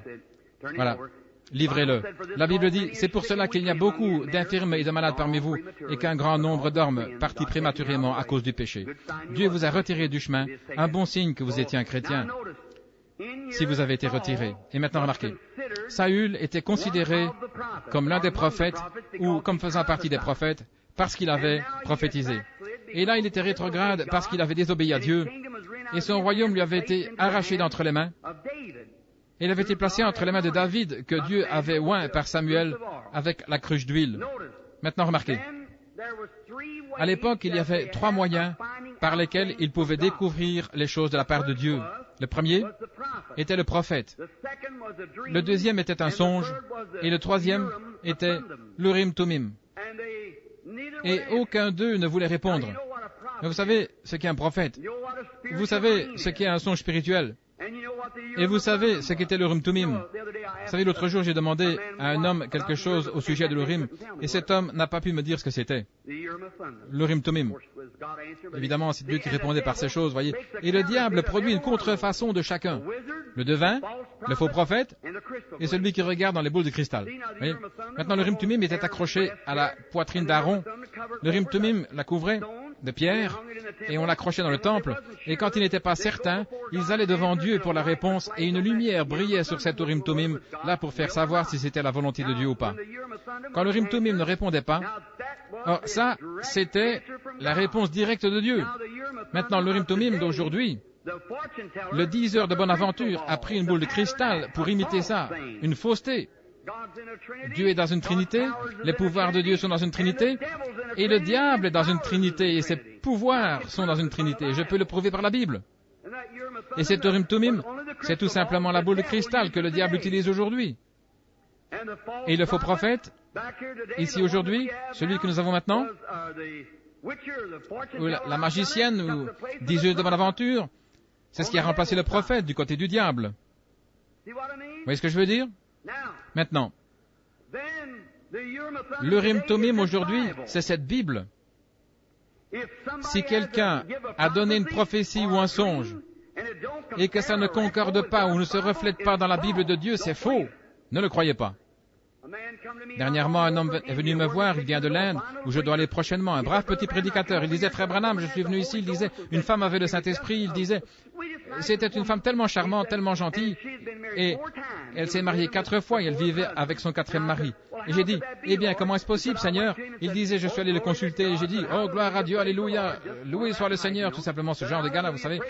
Alléluia, gloire à Dieu. Et là, le Seigneur m'a dit, je vais te donner un songe. Et il a dit, j'ai rêvé que ma femme, je l'ai vue, qui vivait en adultère. Et elle est revenue vers moi, et elle a dit, oh, veux-tu me pardonner, Victor? Veux-tu me pardonner? Voyons, j'ai dit, bien sûr que je vais te pardonner et te reprendre. Il a dit, et c'est ce que j'ai fait. Oui, je te pardonne. J'ai dit, Victor, ton songe était bien beau, mais c'est le diable qui te l'a donné. Comment ça? J'ai dit, il ne concorde pas avec la parole de Dieu. Elle vit dans l'adultère. Absolument. Elle ne peut pas vivre avec 4 hommes. C'est exact. Si elle quitte celui-là et retourne à son premier, elle se retrouve dans une situation pire qu'au départ. Elle doit vivre seule jusqu'à la fin de sa vie. J'ai dit, vous savez que ça ne concorde pas avec la parole de Dieu. Ainsi, son songe était faux. Et j'ai dit, il ne concorde pas avec tout ceci. Et quand un prophète avait donné un don de prophétie et qu'il avait prononcé et qu'on voulait voir si cette prophétie était vraie, il se présentait devant le Urim Thummim et si la voix de Dieu faisait briller les lumières sur le Urim Thummim, alors c'était la vérité absolue. Et si un homme donne une interprétation, donne un songe, donne quelque chose par rapport à la Bible ou quoi que ce soit, et que ça ne concorde pas avec la Bible de Dieu, c'est faux. Voilà le Urim Thummim d'aujourd'hui. La parole de Dieu parle, et c'est la voix directe de Dieu, comme le Urim Thummim l'était avant que la Bible ait été écrite. Amen. Alléluia. Oh, je me sens pas mal religieux maintenant même. Ne me prenez pas pour un fanatique, si c'est ce que vous faites. Je sais où j'en suis, je ne suis pas excité. C'est exact. Voici la vérité, la parole de Dieu. Peu m'importe le genre de songe que vous avez eu, le genre de prophétie que vous avez donné, si ce n'est pas la parole de Dieu, c'est faux. Si ça ne concorde pas avec cette parole. Et c'est ça le problème aujourd'hui. L'un a un songe, l'autre a une vision, l'autre a une langue, l'autre a une révélation. C'est pour ça que tout est mélangé. Et tout, si bien qu'on se retrouve avec des dénominations, la division partout. Vous devriez ramener cela à un fondement final. Et c'est la parole de Dieu. C'est vrai. Les églises se fondent sur ceci. Jésus revient sur un cheval blanc, je le sais, je l'ai vu en vision, il faut une église de ce genre-là. Oh, alléluia, il revient sur une nuée, ils en font une de cette sorte. Ils se divisent, ils se séparent, ils se traitent mutuellement de nids de busards et de pouilleux et tout le reste. Voyons, frère, ça prouve dès le départ que votre cœur n'est pas droit devant Dieu quand vous faites ça. C'est exact, nous sommes frères. Nous devons nous tenir les uns avec les autres. Nous avons besoin les uns des autres. Maintenant, regardez, Saül était rétrograde, et il est allé là-bas. Dieu s'était détourné de lui, et il est allé consulter les prophètes. Les prophètes ont essayé de prophétiser, et Dieu a refusé de donner une vision. Le prophète est sorti en disant, je ne peux rien, il ne m'a rien dit à ton sujet. Alors il a dit, Seigneur, donne-moi un songe. Nuit après nuit, aucun songe n'est venu. Alors il est allé devant le Urim Thummim et il a dit, oh Dieu, j'ai essayé par les prophètes, j'ai essayé par les songes. Maintenant, aide-moi, veux-tu? Il a coupé tout. Aucune lumière n'a brillé. Ensuite, il a eu recours à une magicienne. Vile, dégradée. Et il est allé la voir, il s'est faufilé jusque-là déguisé. Et cette magicienne vient alors et appelle l'esprit de Samuel. Je sais ce que vous pensez. Beaucoup ont dit que ce n'était pas Samuel, mais la Bible dit que c'était Samuel. Et c'était Samuel. C'est étrange comment on peut capter ça, n'est-ce pas? Mais c'était bien Samuel, la Bible le dit. Et cette magicienne a pu l'appeler. Et elle a fait monter Samuel. Et Samuel était quelque part ailleurs, mais il était conscient de ce qui se passait, et il avait encore son manteau de prophète sur lui. Alors frère, quand vous mourrez, vous n'êtes pas mort, vous vivez quelque part ailleurs. Laissez-moi m'arrêter un instant pour bien faire ressortir ce qu'il en est de cette démonologie. Elle était un démon, mais elle était en contact étroit avec le monde des esprits. Maintenant, aujourd'hui, il y a beaucoup de spirites qui en savent plus sur le monde spirituel que les gens qui font profession d'être chrétiens et pourtant elle est un démon. À l'époque de la Bible, c'est pareil. Quand Jésus était ici sur la terre, il y avait ces docteurs, ces érudits, parmi les meilleurs, sortis des meilleurs séminaires, meilleurs que ce que nous pouvons produire aujourd'hui. Et des hommes saints, des hommes de renom, forcément. Si quelqu'un était un lévite, il devait être irréprochable, juste sous tout rapport. Et pourtant, cet homme-là ne connaissait pas plus Dieu qu'un lapin ne saurait ce que sont des raquettes à neige. Quand Jésus est venu, il ne l'a pas reconnu. Et il a traité Jésus de démon. Il a dit, c'est Belzébul, le prince des démons. N'est-ce pas vrai? Et un démon de la plus basse catégorie est arrivé, qui avait lié un homme, il demeurait dans les sépulcres et tout, et ils se sont écriés. Le démon lui-même a dit, nous savons qui tu es le Fils de Dieu, le Saint. Pas vrai? Les magiciennes et les devins, les démons ont reconnu qu'il était le Fils de Dieu, alors que des prédicateurs instruits, des séminaires de théologie, voyaient en lui Belzébul. Lequel avait raison, le démon ou le prédicateur? Le démon. Et frères, ça n'a pas beaucoup changé aujourd'hui. Ils ne reconnaissent pas la puissance de Dieu. Peu importe combien d'enseignements vous avez reçus, vous pouvez vous en farcir. Dieu ne se trouve pas dans les grands mots, Dieu se trouve dans un cœur honnête. Vous aurez beau vous tenir ici, prononcer de grands mots comme je ne sais quoi, ce n'est pas ça qui vous rapproche de Dieu. Vous aurez beau vous tenir là, vous exercer à réciter votre sermon et dire ces choses, ce n'est pas ça qui vous rapproche de Dieu. Vous aurez beau étudier les dictionnaires au point de dormir avec un. Et encore là, ce n'est pas ça qui vous rapprochera de Dieu. Un cœur humble, soumis, dans la simplicité, voilà ce qui vous amène à Dieu. Et c'est vrai, Amen. Un cœur humble, voilà ce que Dieu aime. Maintenant, peu importe que vous ne connaissiez pas votre ABC, ça ne fait pas de différence. Simplement un cœur humble. Dieu habite dans un cœur humble, pas dans l'instruction, pas dans les écoles, pas dans la théologie, les séminaires, pas dans tous ces autres lieux, pas dans les grands mots, disant les lieux de haute société. Dieu habite dans le cœur humain. Et plus vous pourrez vous abaisser, devenir simple, plus grand vous deviendrez aux yeux de Dieu. Laissez-moi vous dire quelque chose. Je vois que vos champs sont pleins de blé ici. Un épi de blé bien rempli se courbe toujours. Un petit brin se dresse, il s'agit dans tous les sens comme s'il savait tout et il n'a rien dans la tête. C'est pareil pour beaucoup qui pensent en avoir plein la tête alors qu'ils n'ont rien dans le cœur. Une tête sainte se courbe devant la puissance. Reconnais que Jésus-Christ est le Fils de Dieu. Et croit à ses œuvres, il est le même hier. Oh, ils reconnaissent bien sûr du point de vue historique. Mais il ne s'agit pas de quelque chose d'historique. Les gens se lèvent et disent « Oh, je crois à la Pentecôte » quand ils ont eu cette grande effusion et ces choses-là. Et ils vous peignent un feu. Un homme gelé ne peut pas se réchauffer par la peinture d'un feu. Un feu peint ne réchauffe pas. C'est ce qu'ils étaient, mais qu'en est-il aujourd'hui, s'il est le même hier, aujourd'hui, éternellement? Ça, c'est un feu peint. Un homme qui meurt de froid et qui dit « Regardez ce grand feu qu'ils ont eu. » Voyons, c'est pas ça qui va vous réchauffer. Ce qu'ils ont fait à la Pentecôte, ce qu'ils avaient au début du Testament, nous l'avons aujourd'hui. Et dès que Dieu aura remis tout ça en marche et que l'Église sera rassemblée dans l'unité, l'enlèvement viendra. Mais nous n'arrivons même pas à avoir la foi pour la guérison divine, encore moins pour l'enlèvement, parce que nous sommes tous tordus, un dans un sens, l'autre autrement. Docteur un tel a dit que c'était ceci, et bien mon prédicateur a dit que c'était cela. Il y a quelque temps, une femme disait, il n'est qu'un imposteur. Elle disait, mon prêtre me l'a dit. J'aimerais bien que son prêtre se présente ici une fois, on verrait qui est l'imposteur. On verra qui est l'imposteur. Venez donc essayer. Il n'y a pas longtemps ici à Harlingen, au Texas, nous faisions une réunion là-bas et ils avaient placé de grandes affiches un peu partout sur les voitures ce soir-là quand je suis arrivé. Ils disaient que le FBI était là pour me dévoiler comme un imposteur. Alors une jeune fille avait été guérie au Texas là-bas. C'était au nord, je pense, à environ 1600 km au nord de Panhandle. Et ici, on était au sud, à Harlingen, à la frontière. Frère Baxter est venu me dire, Frère Branham, il a dit, vous n'avez jamais vu un tel gâchis là-bas, il y a environ 4-5 000 personnes, et il a dit, et le FBI a l'intention de vous prendre en défaut sur l'estrade ce soir et de vous dénoncer. Et j'ai dit, eh bien, je suis vraiment content de ça. Vous vous souvenez de la jeune fille qui a été guérie l'autre soir? Je retournais à ma chambre et j'ai entendu quelqu'un qui pleurait. Et j'ai regardé, je pensais que c'était peut-être quelqu'un qui avait été attaqué, une jeune fille. Et j'ai regardé et j'ai dit, je suis revenu sur mes pages, j'ai dit, qu'est-ce qui ne va pas, madame? C'était deux jeunes filles qui avaient toutes les deux environ 17-18 ans. Elles étaient là dans les bras l'une de l'autre, elles pleuraient. Elle dit, Frère Branham, c'est là que j'ai vu qu'elle me connaissait. Elle a dit, je lui ai fait tout le voyage jusqu'ici, elle a dit, elle doit aller à l'hôpital psychiatrique. La jeune fille avait été à ma réunion là-bas, à Lubbock au Texas. Elle a dit, je savais que si j'arrivais à l'emmener jusqu'ici, si vous priez pour elle, je crois que Dieu la guérirait. Eh bien, j'ai pensé, quelle foi. Et j'ai dit, bon, eh bien, sœur, alors j'ai dit, vous êtes venu ici dans une voiture jaune, n'est-ce pas?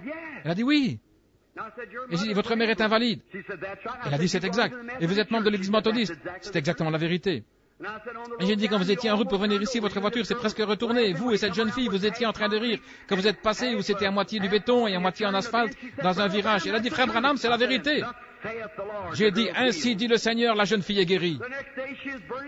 Le lendemain matin, elle était en feu et elle disait à tout le monde en ville, elle en parlait partout. Évidemment, là-bas, ils ne la connaissaient pas, ils ne savaient pas dans quel état elle était. Et alors, ce jour-là, Frère Baxter m'a dit, Frère Branham, ces jeunes filles sont là-bas en train de faire leur bagage. Il y a une chose qu'ils ne savaient pas, que moi je savais. Notre situation financière était au plus bas. Je ne voulais pas qu'il en parle, mais une de ces jeunes filles avait mis $900 dans l'offrande ce soir-là. Et ce qui avait rétabli notre situation financière. Il ne le savait pas jusqu'à aujourd'hui. Il ne le sait pas. Mais moi je le savais, voyez. Quoique Dieu m'avait dit que tout irait bien. Frère Baxter disait, Frère Branham, il disait, vous devriez me laisser faire un peu de sollicitation. Il disait, ils ont eu ces guérisseurs divins ici, ils ont vraiment sollicité du genre, de l'argent. J'ai dit, non monsieur, vous ne ferez pas ça. Frère Baxter, le jour où vous solliciterez les gens pour obtenir de l'argent comme cela, ce sera le moment où vous et moi, nous nous serrerons la main comme frères et je continuerai seul. Voyez, j'ai dit, ne faites pas ça. Je lui ai dit, Dieu possède le bétail sur 1000 collines et tout lui appartient. Je lui appartiens. Il va prendre soin de moi. Il a dit très bien. Et le même soir, il a dit, frère Branham, regardez ici, regardez, il y a une enveloppe ici. Il n'y a pas de nom dessus. Elle contient 9 billets de $100. Exactement le montant qu'il nous faut pour nous remettre à flot. J'ai dit, frère Baxter. Il a dit, pardonnez-moi. Alors je savais que c'était cette jeune fille. Donc, le lendemain, frère Baxter a dit, frère Branham, elles sont là en train de faire leur bagage, elles pleurent. Qu'est-ce qui se passe? Vous feriez mieux d'aller voir. Je me suis rendu dans la chambre où elles étaient, j'ai dit, elles sont dans la chambre, j'ai frappé à la porte, je les entendais pleurer. J'ai frappé à la porte et la jeune fille est venue à la porte, elle a dit, oh frère Branham, je suis vraiment désolé. C'est à cause de moi que vous avez tous ces ennuis. J'ai dit, des ennuis, qu'est-ce qu'il y a, sœur? Elle a dit, c'est à cause de moi que le FBI est à votre trousse. J'ai dit, oh c'est vrai? Oui, j'ai dû certainement témoigner trop fort en ville aujourd'hui. J'ai dit, non. Elle a dit, frère Branham, le FBI est là et ils ont l'intention de vous dénoncer ce soir. J'ai dit, eh bien, si je fais quelque chose de mal, j'ai besoin d'être dénoncé. Vous voyez? Bien sûr. S'il faut dénoncer la prédication de l'Évangile, eh bien, faisons-le. J'ai dit, je vis selon cette Bible, et ce que cette Bible ne dit pas, voici ma protection, juste ici, voyez-vous, c'est ma défense. Eh bien, elle a dit, je suis vraiment désolé d'avoir fait ce que j'ai fait. Vous n'avez rien fait, sœur. Eh bien, n'avez-vous pas peur d'aller là-bas? J'ai dit, non. Eh bien, le FBI est là. Eh bien, ils sont déjà venus à ma réunion auparavant, ils ont été sauvés. J'ai dit, monsieur Al Farrar, le capitaine Al Farrar, et beaucoup d'entre vous sont au courant de sa conversion là-bas à Tacoma, Washington. Il a été sauvé en plein stand de tir, il était venu à la réunion et j'ai suivi cet homme pendant 2 ans. J'avais entendu parler des finances et j'ai regardé de près, j'ai tout examiné partout. Il a dit, c'est la vérité. Vous n'écoutez pas Fanatique ce soir, vous écoutez la vérité. Il a dit, un des hommes de la police, j'ai fait examiner son enfant par un médecin, j'ai fait passer par la ligne de prière et il a dit que l'enfant, il a dit ce qui n'allait pas. Et dans 8 jours qu'il retournerait à l'école, un cas de polio. Et le 8e jour, le petit retournait à l'école. Il a dit, je l'ai suivi pendant 2 ans, devant 10 000 personnes. Il y a une photo de cette réunion de Seattle dans votre livre. Il a dit, je veux que vous sachiez tous que vous n'écoutez pas un charlatan religieux. Vous écoutez la vérité. Le capitaine Al Farrar. Et le lendemain, je l'ai conduit à Dieu. Il a reçu le baptême du Saint-Esprit, là dans un stand de tir. Peut-être que ce gars-là va faire pareil. Et il a dit, avez-vous peur d'aller là-bas? J'ai dit, peur? Certainement pas. Certainement pas. Pourquoi aurais-je peur alors que c'est Dieu qui m'a envoyé? C'est lui qui livre le combat, pas moi. Alors j'ai dit, maintenant, je veux que vous restiez à l'écart. Et nous sommes allés à la réunion ce soir-là. La salle était pleine à craquer et le concierge était là et est venu me dire, Révérend Branham, j'ai engagé 10 enfants mexicains. Il a dit, regardez là. Révérend Branham sera dénoncé ce soir par le FBI, un fanatique religieux ou quelque chose comme ça. Et il a dit, c'est affiché partout sur les voitures. Il a dit, j'ai engagé 10 petits enfants mexicains, ils vont arracher tout ça et mettre ça ici. Oh, si je pouvais attraper ce gars, j'ai dit, ne vous en faites pas, monsieur. Dieu va l'attraper, voyez-vous. J'ai dit, laissez-le tranquille. Donc, il est venu me voir et ce soir-là, quand nous sommes arrivés, je n'oublierai jamais. Je suis entré dans la salle, frère Baxter a chanté, croix seulement. Il a dit, maintenant, frère Branham a dit que ce soir, nous devions quitter le bâtiment. Il a dit, je vais aller au fond là-bas m'asseoir. Il a dit, on se prépare à le dénoncer ce soir, ici sur l'estrade. Il a dit, je l'ai vu au milieu de bien de rudes combats, j'ai vu Dieu venir sur la place. Il a dit, je vais tout simplement aller là-bas m'asseoir. Je me suis avancé et j'ai dit, je viens de lire un petit article ici qui disait qu'on allait me dénoncer ce soir sur l'estrade. J'ai dit, j'aimerais que les agents du FBI s'avancent maintenant et montent me dénoncer ici sur l'estrade. J'ai dit, je suis ici pour défendre l'Évangile, j'aimerais que vous veniez me dénoncer. Et j'ai attendu, j'ai dit, peut-être qu'ils ne sont pas encore arrivés. Je savais où j'en étais, il m'avait déjà montré dans ma chambre ce qui allait arriver avant que je parte, voyez. Et j'ai dit, peut-être que je vais attendre un petit peu, peut-être qu'on pourrait chanter un cantique. Quelqu'un est venu chanter un solo. Et j'ai dit, monsieur l'agent du FBI, êtes-vous à l'intérieur ou à l'extérieur? J'attends qu'on me dénonce. Voulez-vous vous avancer? Personne n'est venu. Je cherchais à savoir où c'était. Le Seigneur m'avait dit ce qu'il en était. C'était 2 prédicateurs rétrogrades et j'observais. J'ai vu une ombre noire suspendue là au balcon. Et c'est monté là au-dessus au balcon un homme avec un costume bleu et un autre avec un gris. J'ai dit, mes amis, il n'y a pas de FBI. Qu'est-ce que le FBI a à voir avec la prédication de la Bible? J'ai dit, certainement pas. Ce n'étaient pas 2 agents du FBI qui sont venus me dénoncer. Mais voici ce qui est... Ils sont là, 2 prédicateurs là-haut, et ils se sont fait tout petits. J'ai dit, ne vous accroupissez pas comme ça. Et 2 grands Texans voulaient monter là-haut pour les attraper. J'ai dit, non frère, ce n'est pas une affaire de chair et de sang. Restez bien tranquille, Dieu va s'en occuper. Et j'ai dit, maintenant frère, regardez.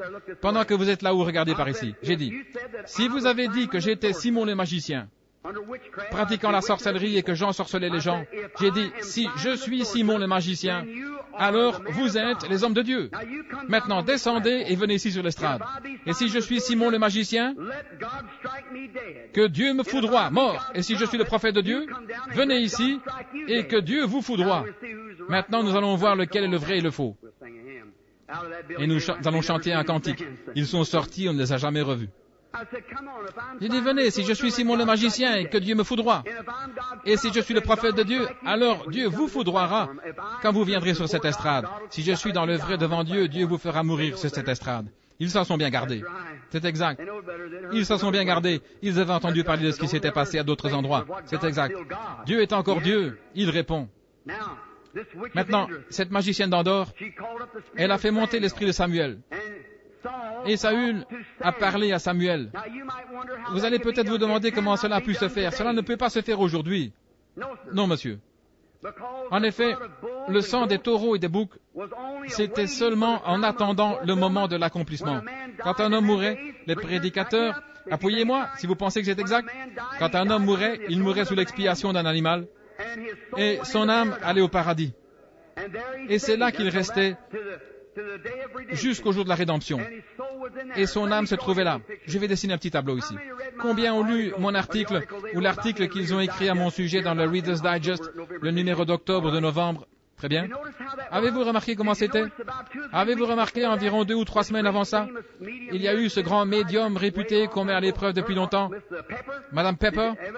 Est-ce que quelqu'un a lu l'article sur Madame Pepper dans le Reader's Digest? N'est-ce pas étrange comment ces deux esprits... Il me reste combien de temps? Juste un petit peu, il va falloir que je me dépêche. Regarde, excusez-moi une minute. Vous savez, il y a un vrai et un faux dans tout. Si je vous donne $1 et que je dis, est-ce que ce dollar est bon quand vous le regardez? Il faut qu'il ressemble à un vrai dollar, sinon vous ne le croiriez pas, n'est-ce pas? Il faut vraiment que ce soit une bonne imitation. Et si Jésus a dit que les deux esprits dans les derniers jours seraient tellement proches que cela séduirait même les élus si c'était possible, des gens religieux. Maintenant, souvenez-vous. Or, il n'y a pas de danger avec ces églises froides, formalistes, avec l'apparence de la piété, vous voyez.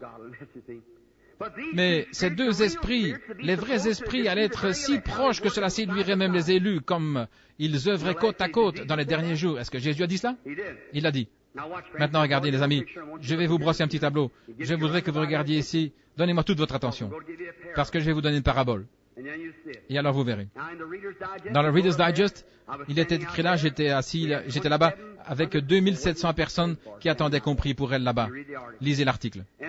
Et un homme est venu du Canada, et il avait un petit garçon qui était allé chez Mayo et John Hopkins à cause d'une grave maladie du cerveau, et ses petites mains étaient recroquevillées comme ceci, et ses jambes recroquevillées sur lui, et ils avaient dit, il n'a pas même d'opération, il n'y a rien qu'on puisse faire.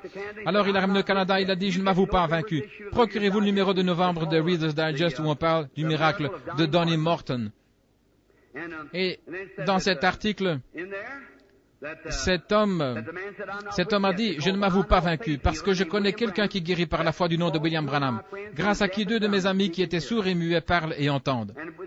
Et ils ont téléphoné pour essayer de voir si j'étais encore quelque part en Amérique. Et j'étais à Costa Mesa, en Californie. Et cet article-là, quand vous le lirez, préparez-vous à pleurer. Ça va vraiment vous briser le cœur. Comment il a traversé des rafales de neige et tout le reste avec ce petit. Attention, Donnie, il disait, nous ne sommes pas vaincus. Et le petit garçon n'arrivait même pas à sourire tellement il était affligé. Il disait, nous ne sommes pas vaincus. Nous allons demander à Dieu. Nous allons nous adresser au prophète de Dieu et lui demander. Et donc, ils ont affronté la neige et ils sont finalement arrivés là-bas et la mère devait venir avec eux. Mais comme ils n'avaient pas assez d'argent pour venir en avion, ils ont renvoyé la mère et le garçon et le papa ont été obligés de venir en autocar. Et là, ils ont fait tout le trajet de Winnipeg au Canada jusqu'à Costa Mesa en Californie. Et ils sont arrivés là, fauchés. Et le père raconte comment il devait changer les couches du petit garçon d'environ 7 ou 8 ans, complètement incontinent. Et comment il n'arrivait pas à manger, rien. Il disait que son petit garçon pouvait seulement l'entendre parler. Et il pouvait voir par son regard qu'il essayait de sourire, vous savez. Et il savait qu'il lui décrivait différentes choses qu'il voyait en Amérique. Et quand ils sont arrivés en Californie, il s'est adressé au service d'aide aux voyageurs, disant ce qu'il cherchait. Il a dit, vous êtes venu voir quoi? Un divin quoi? Avec un gros point d'interrogation. Vous imaginez un peu l'Amérique? C'est nous, ça, nous sommes tellement intelligents, on sait tout, vous savez. On n'a pas besoin de nous dire quoi que ce soit. Oui, tout est classé. Alors, Un divin quoi? Vous avez fait tout le chemin depuis Winnipeg au Canada? Oui, il trouvait ça affreux. Alors, le journal a préparé finalement une voiture pour l'envoyer là-bas. Et il a dit que quand ils sont arrivés à l'endroit où se formait la ligne de prière, il a dit que 2700 personnes attendaient qu'on prie pour elle. Mais il a dit, quand ils ont vu ce garçon tout petit, difforme, et ce pauvre père avec son bonnet sur la tête, son manteau en lambeaux, il a dit tout le monde s'est écarté, lui a cédé sa place. Quand il est arrivé là à l'estrade, c'est contraire au règlement de faire un transfert de carte de prière. La personne doit venir à la réunion et se procurer sa propre carte. Si jamais on découvre que vous êtes dans la ligne et que vous avez échangé les cartes de prière avec quelqu'un d'autre, eh bien la carte de prière est annulée, vous voyez. Parce que vous devez venir ici et recevoir des instructions pour savoir comment le recevoir. Ça dépend de vous. Vous ne pouvez pas venir la chercher pour quelqu'un d'autre. Vous devez venir la chercher vous-même pour que vous entendiez. Quelques personnages importants qui diraient « Eh bien, je ne crois pas beaucoup à cela, peut-être que s'il me guérissait, voyez, on a des histoires sur l'estrade, ainsi il annule tout simplement avant d'arriver là. Alors quand le père s'est avancé pour venir sur l'estrade, Billy lui a demandé sa carte de prière, mais il n'en avait pas. Il a dit « Je suis désolé, monsieur, vous devrez attendre. » Il a dit « Très bien, je vais attendre, je vais simplement passer à mon tour. » Il ne savait pas, je savais pas que je devais faire ceci, mais je parlais à quelqu'un, et ce fait que j'ai entendu, et j'ai vu le père qui repartait, et j'ai dit, qu'est-ce qui se passe? Vous voyez, il n'avait pas de carte de prière, et quelque chose m'a dit, ramène-le. Et j'ai dit, amenez-le ici. Et le père s'est avancé, les larmes coulaient sur son visage, il avait besoin d'un rasage, et il s'est approché, et voici ce que le Reader's Digest disait. Voyez, je n'ai posé aucune question, mais j'ai regardé le petit bien en face, et j'ai dit au petit d'où il venait, qu'il était allé à la clinique Mayo, et tout ce qui n'allait pas chez lui, combien il avait été malade et tout. Et alors le père s'est mis à pleurer, et il allait repartir. Et ça disait, comme il descendait la plateforme, il s'est retourné et il a dit, c'est exact, monsieur, mais est-ce que mon petit pourra jamais vivre? Et j'ai dit ça, je ne sais pas. J'ai dit, juste un moment. Une vision est apparue devant mes yeux et j'ai dit, vous ne voudrez pas le croire. Vu que tous les deux, Mayo et Hopkins, ont dit qu'ils ne pouvaient pas faire l'opération, j'ai dit, je vais vous dire quoi faire. Demain, repartez tout simplement avec le petit et d'ici 3 jours, vous rencontrerez dans la rue une femme aux cheveux noirs et cette femme va vous demander ce qui ne va pas avec le petit. Et alors, elle va vous parler d'un petit médecin de campagne ici, qui peut pratiquer cette opération. Et vous ne voudrez pas le croire, vu que Mayo l'avait refusé et avait dit que ce n'était pas possible. Mais c'est la seule possibilité pour que votre petit, par la puissance de Dieu et la miséricorde de Dieu, ait cette opération. Maintenant, si vous croyez que je suis son prophète, allez faire ce que je vous dis. Comme d'appliquer les figues sur Ézéchias et ainsi de suite. Il s'est retourné, il a dit merci, et puis il est parti. 2 jours avaient passé, et un jour il était dans la rue, une dame s'est approchée, elle a dit, qu'est-ce qui ne va pas avec votre petit? Il a dit, il a une maladie du cerveau, et il parlait comme ça tout bonnement. Et il se disait que c'était très grave, vous savez. Et il a dit qu'au bout de quelques minutes, il s'est passé quelque chose. Elle a dit, monsieur, je connais quelqu'un qui peut faire cette opération. Il a dit, madame, écoutez, les frères Mayo ont abandonné son cas, ils ont dit que c'était pas possible. Il a dit, un homme ici, nommé William Branham, il a prié pour lui. Et il a dit, attendez une minute. Elle a les cheveux noirs, elle porte un 2 pièces gris. Il a dit, mais c'est elle. Il a dit, où est ce médecin? Il lui a dit, elle l'a amené là-bas et le médecin a pratiqué l'opération et le petit est rétabli. Et cela a été publié dans le Reader's Digest, vous voyez. Et les frères Mayo m'ont fait venir pour un entretien à ce sujet. Ils ont dit, révérend Branham, qu'est-ce que vous avez fait à ce petit? J'ai dit rien. Je ne l'ai même pas touché. J'ai seulement dit ce que Dieu m'a dit de lui dire et l'homme a obéi. Maintenant, la chose la plus drôle, c'est que 2 semaines plus tard, ou 2 semaines avant ça, ou 3, dans le Reader's Digest, peut-être un mois avant, l'article sur Madame Pepper a été publié. C'est une authentique sorcière ou un médium. Maintenant, il y a une vraie, et il y a quelqu'un qui fait une imitation. Mais cette femme, depuis 1897 qu'elle est là, elle a plus de 100 ans maintenant à New York, les 2 sourdes comme un pot. Le Reader's Digest, procurez-vous celui qui a été publié 2 mois ou 1 mois avant le mien. Vous pourrez le trouver au début de l'automne. Monsieur Baxter l'avait ici l'autre jour. Si j'avais pensé, je l'aurais pris avec moi. Mais vous pouvez le trouver. C'était un article d'environ 12 ou 14 pages. Elle n'était qu'une simple ménagère. Et un jour, elle est entrée en transe pendant qu'elle était souffrante et elle s'est mise à parler aux morts. Et cette femme, ils l'ont fait venir tout autour du monde. Partout, ils l'ont emmenée en Angleterre, ils l'ont même fait changer de vêtements, bien des fois, pour voir si quelque chose leur aurait échappé. Et ils sont allés avec elle, déguisés en qu'elle, se faisant passer pour un Anglais ou un Grec, voyez. Mais elle pouvait dire qui c'était. Il voulait faire revenir un de ses compagnons qui était mort. Maintenant, la seule chose, tout autour du monde, et c'est ici dans le Reader's Digest, il est dit là, qu'il y a quelques soirs, quelques mois, une chose de ce genre a été dévoilée. Un homme dont on prétendait qu'il avait baisé la main spectrale de sa mère et le lendemain, il a été prouvé au tribunal de police que tout ce qu'il avait baisé, c'était un morceau de fromage. Beaucoup de gens se font passer pour des médiums. Voyez, ce genre de petits liseurs qui s'installent au bord de la rue, mais ce sont que des imitateurs. Mais il existe un véritable médium. Et parmi nous aussi, les gens religieux, il y a aussi beaucoup d'imitateurs. C'est des deux côtés. Maintenant, restez bien tranquille quelques minutes. Maintenant, remarquez, cette Madame Pepper, c'est un vrai médium. Et le magazine disait, voici une chose qu'on peut affirmer avec certitude, c'est que lorsqu'un homme meurt, il n'est pas mort, il est vivant quelque part, puisque cette femme fait revenir son esprit et elle parle à ces gens. Alors, qu'est-ce qu'elle fait, frère Branham? Y croyez-vous? Oui, monsieur. La Bible le dit. C'est pour cette raison que je le crois. Et elle est du diable. Le spiritisme, c'est un truc du diable, une ruse. Maintenant, remarquez. Observez-les, tous les deux. Vous auriez dû voir un tas de lettres qui me sont arrivées après, quand mon article a suivi le sien. C'est bizarre, n'est-ce pas, que juste avant la fin des temps, Dieu ait parlé de ces choses. Et le Reader's Digest est publié dans toutes les langues sous le ciel, voyez. C'est bizarre, n'est-ce pas? Que les deux choses se sont suivies comme ça. Alors les lettres sont arrivées. Frère Branham, c'est la preuve que vous n'êtes qu'un médium. Il disait, c'est la preuve, remarquez. Vous avez dit à cette femme où elle allait la retrouver. Regardez ici cette femme. J'ai dit, attendez une minute. J'ai rédigé une lettre officielle que j'ai envoyée aux gens. Et j'ai dit, comme vous en connaissez peu, vous les prédicateurs, j'ai dit au lieu de baptiser votre corps, c'est votre cerveau dont vous auriez, qui a besoin d'être baptisé. C'est exact. Vous ne vous arrêtez pas pour réfléchir aux choses, pour les considérer. C'est comme ça qu'ils ont fait aux autres époques. Ils voyaient Jésus.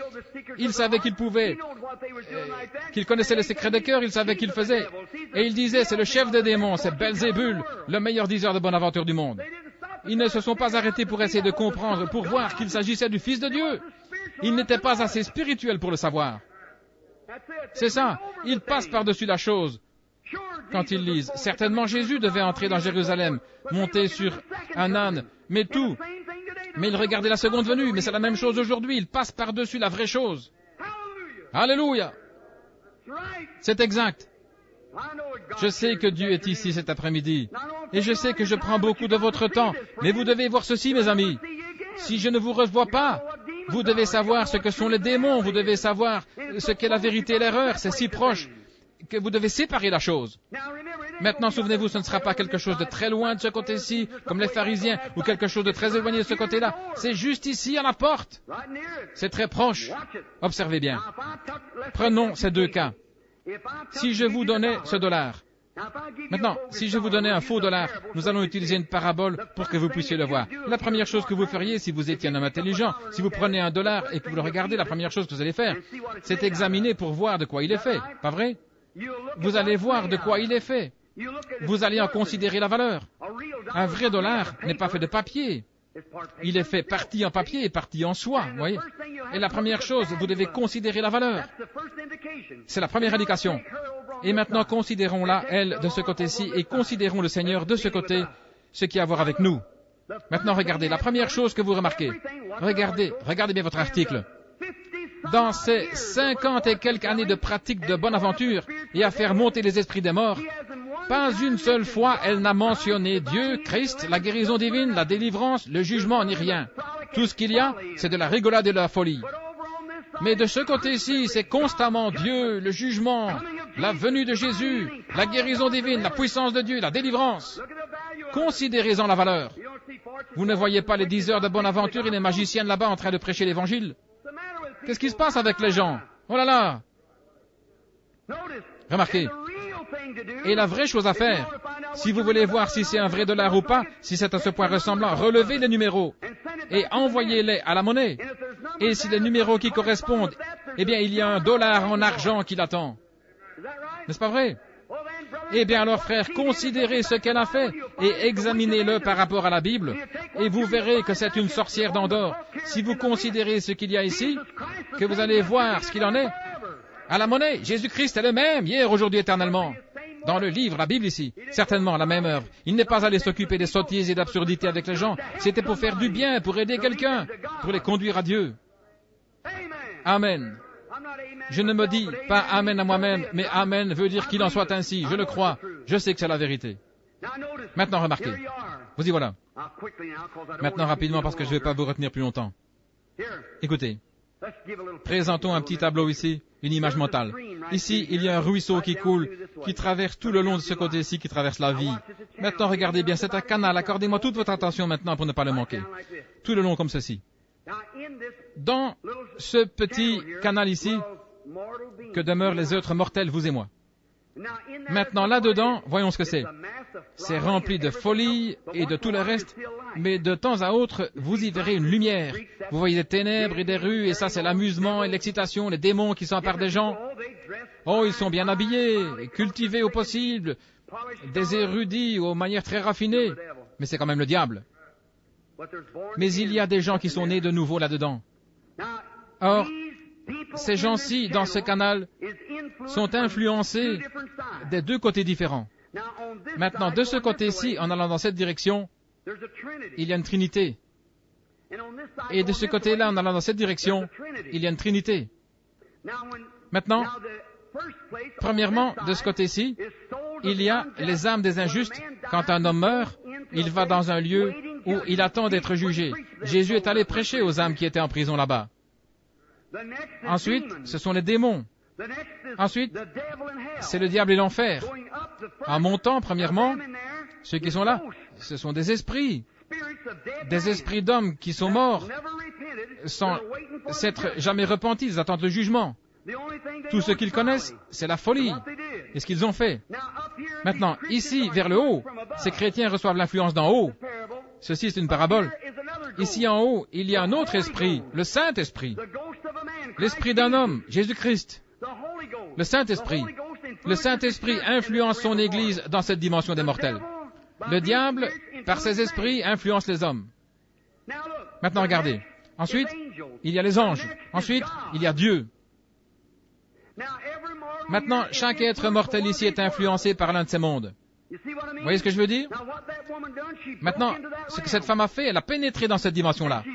Et elle parle à ces hommes possédés du démon qui ont été au commencement, les esprits des anges déchus qui ne se sont pas repentis là-bas au commencement, et ils les ont laissés prendre possession de leur être, et ils attendent le jugement.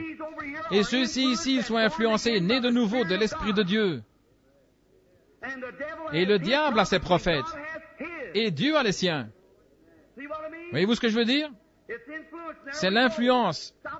Et nous voilà partis. Arrêtez-vous pour faire la distinction. Jésus, quand il était ici sur la terre. Maintenant, aujourd'hui, il ne peut pas pénétrer dans cette dimension-là et faire sortir un juste de cette dimension-là.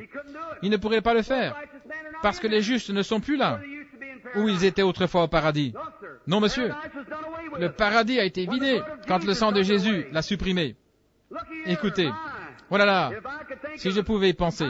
Jésus, quand il est mort, il est allé prêcher aux âmes qui étaient en prison. Il est mort pécheur, n'ayant connu aucun péché, mais c'est notre péché qui était sur lui. Et Dieu, à cause de ses péchés, l'a envoyé en enfer.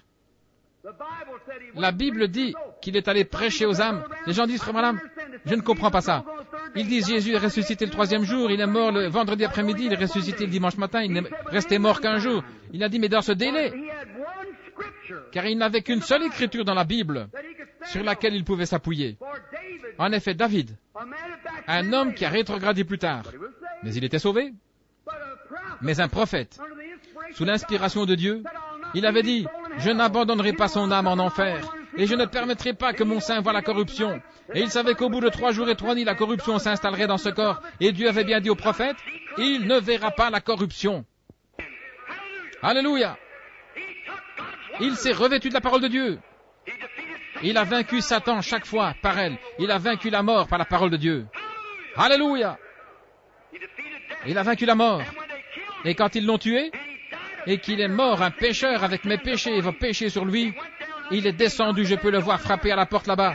Et ces âmes perdues sont venues et y ont dit, mais qui es-tu? Il a dit, pourquoi n'avez-vous pas écouté Enoch? Pourquoi n'avez-vous pas écouté ces autres prophètes qui ont prêché?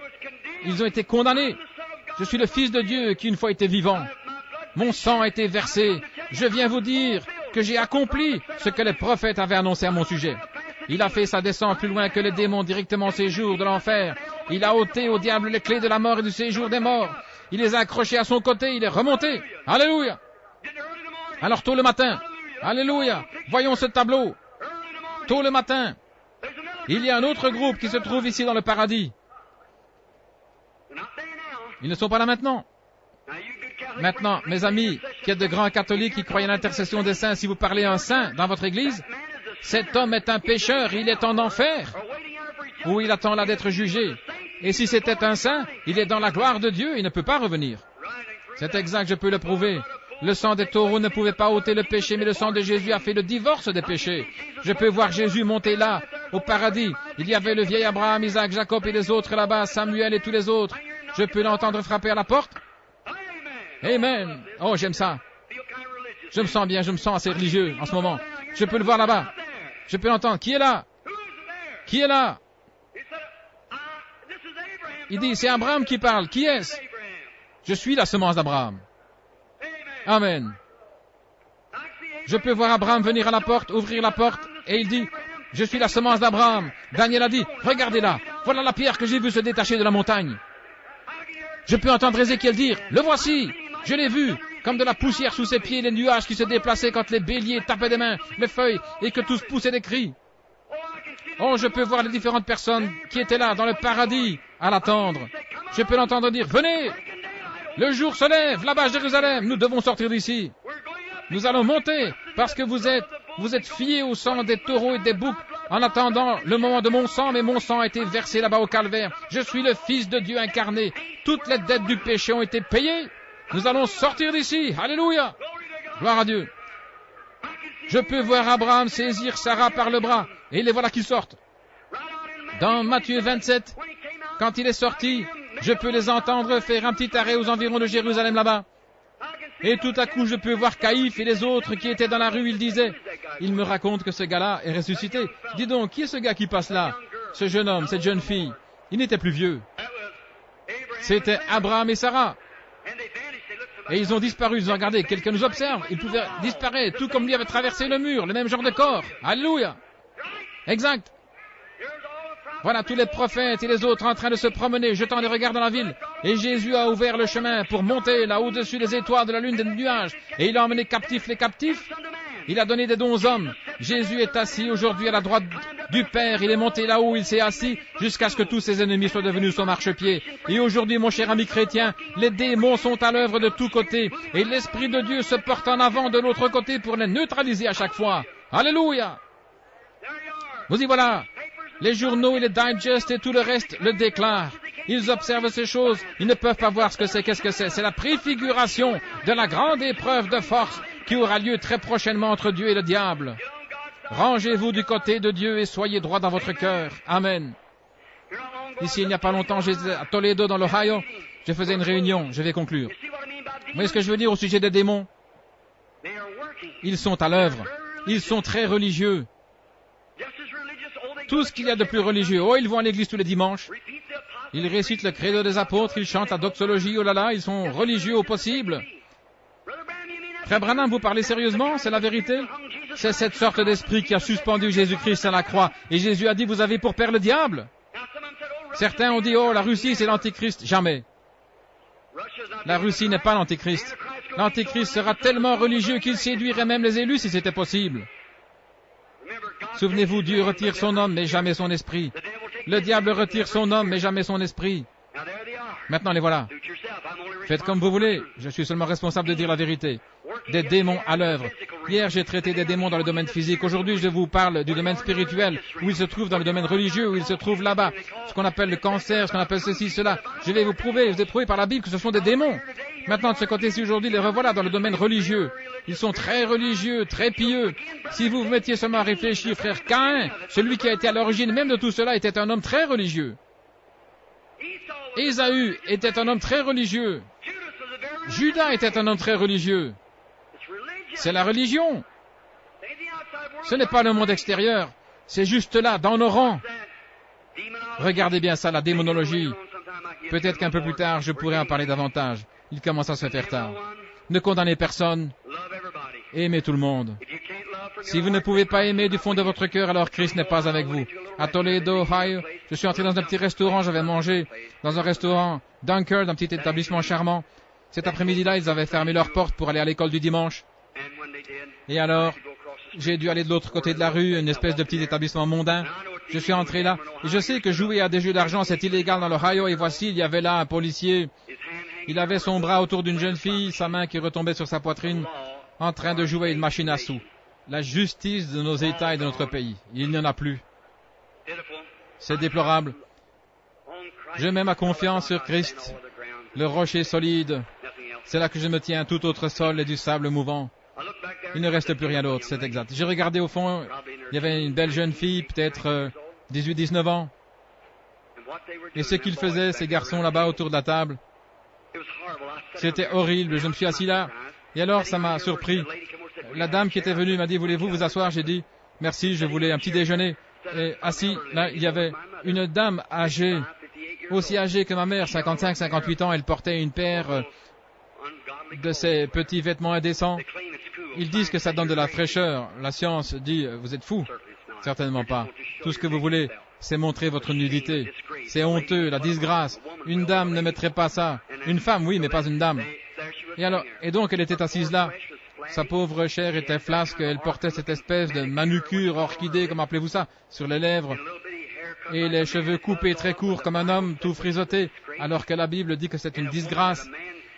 La Bible affirme que si une femme se coupe les cheveux, l'homme a le droit de la répudier, de divorcer d'avec elle, parce qu'elle n'est pas honnête à son égard.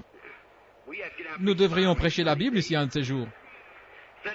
Il est dit que si elle se coupe les cheveux, elle déshonore son mari. Et si elle est déshonorable, elle devrait être répudiée. Vous ne pouvez pas en épouser une autre, mais vous pouvez la répudier. Oh, ça ne passe pas facilement, ça, je peux le sentir. Mais c'est la vérité.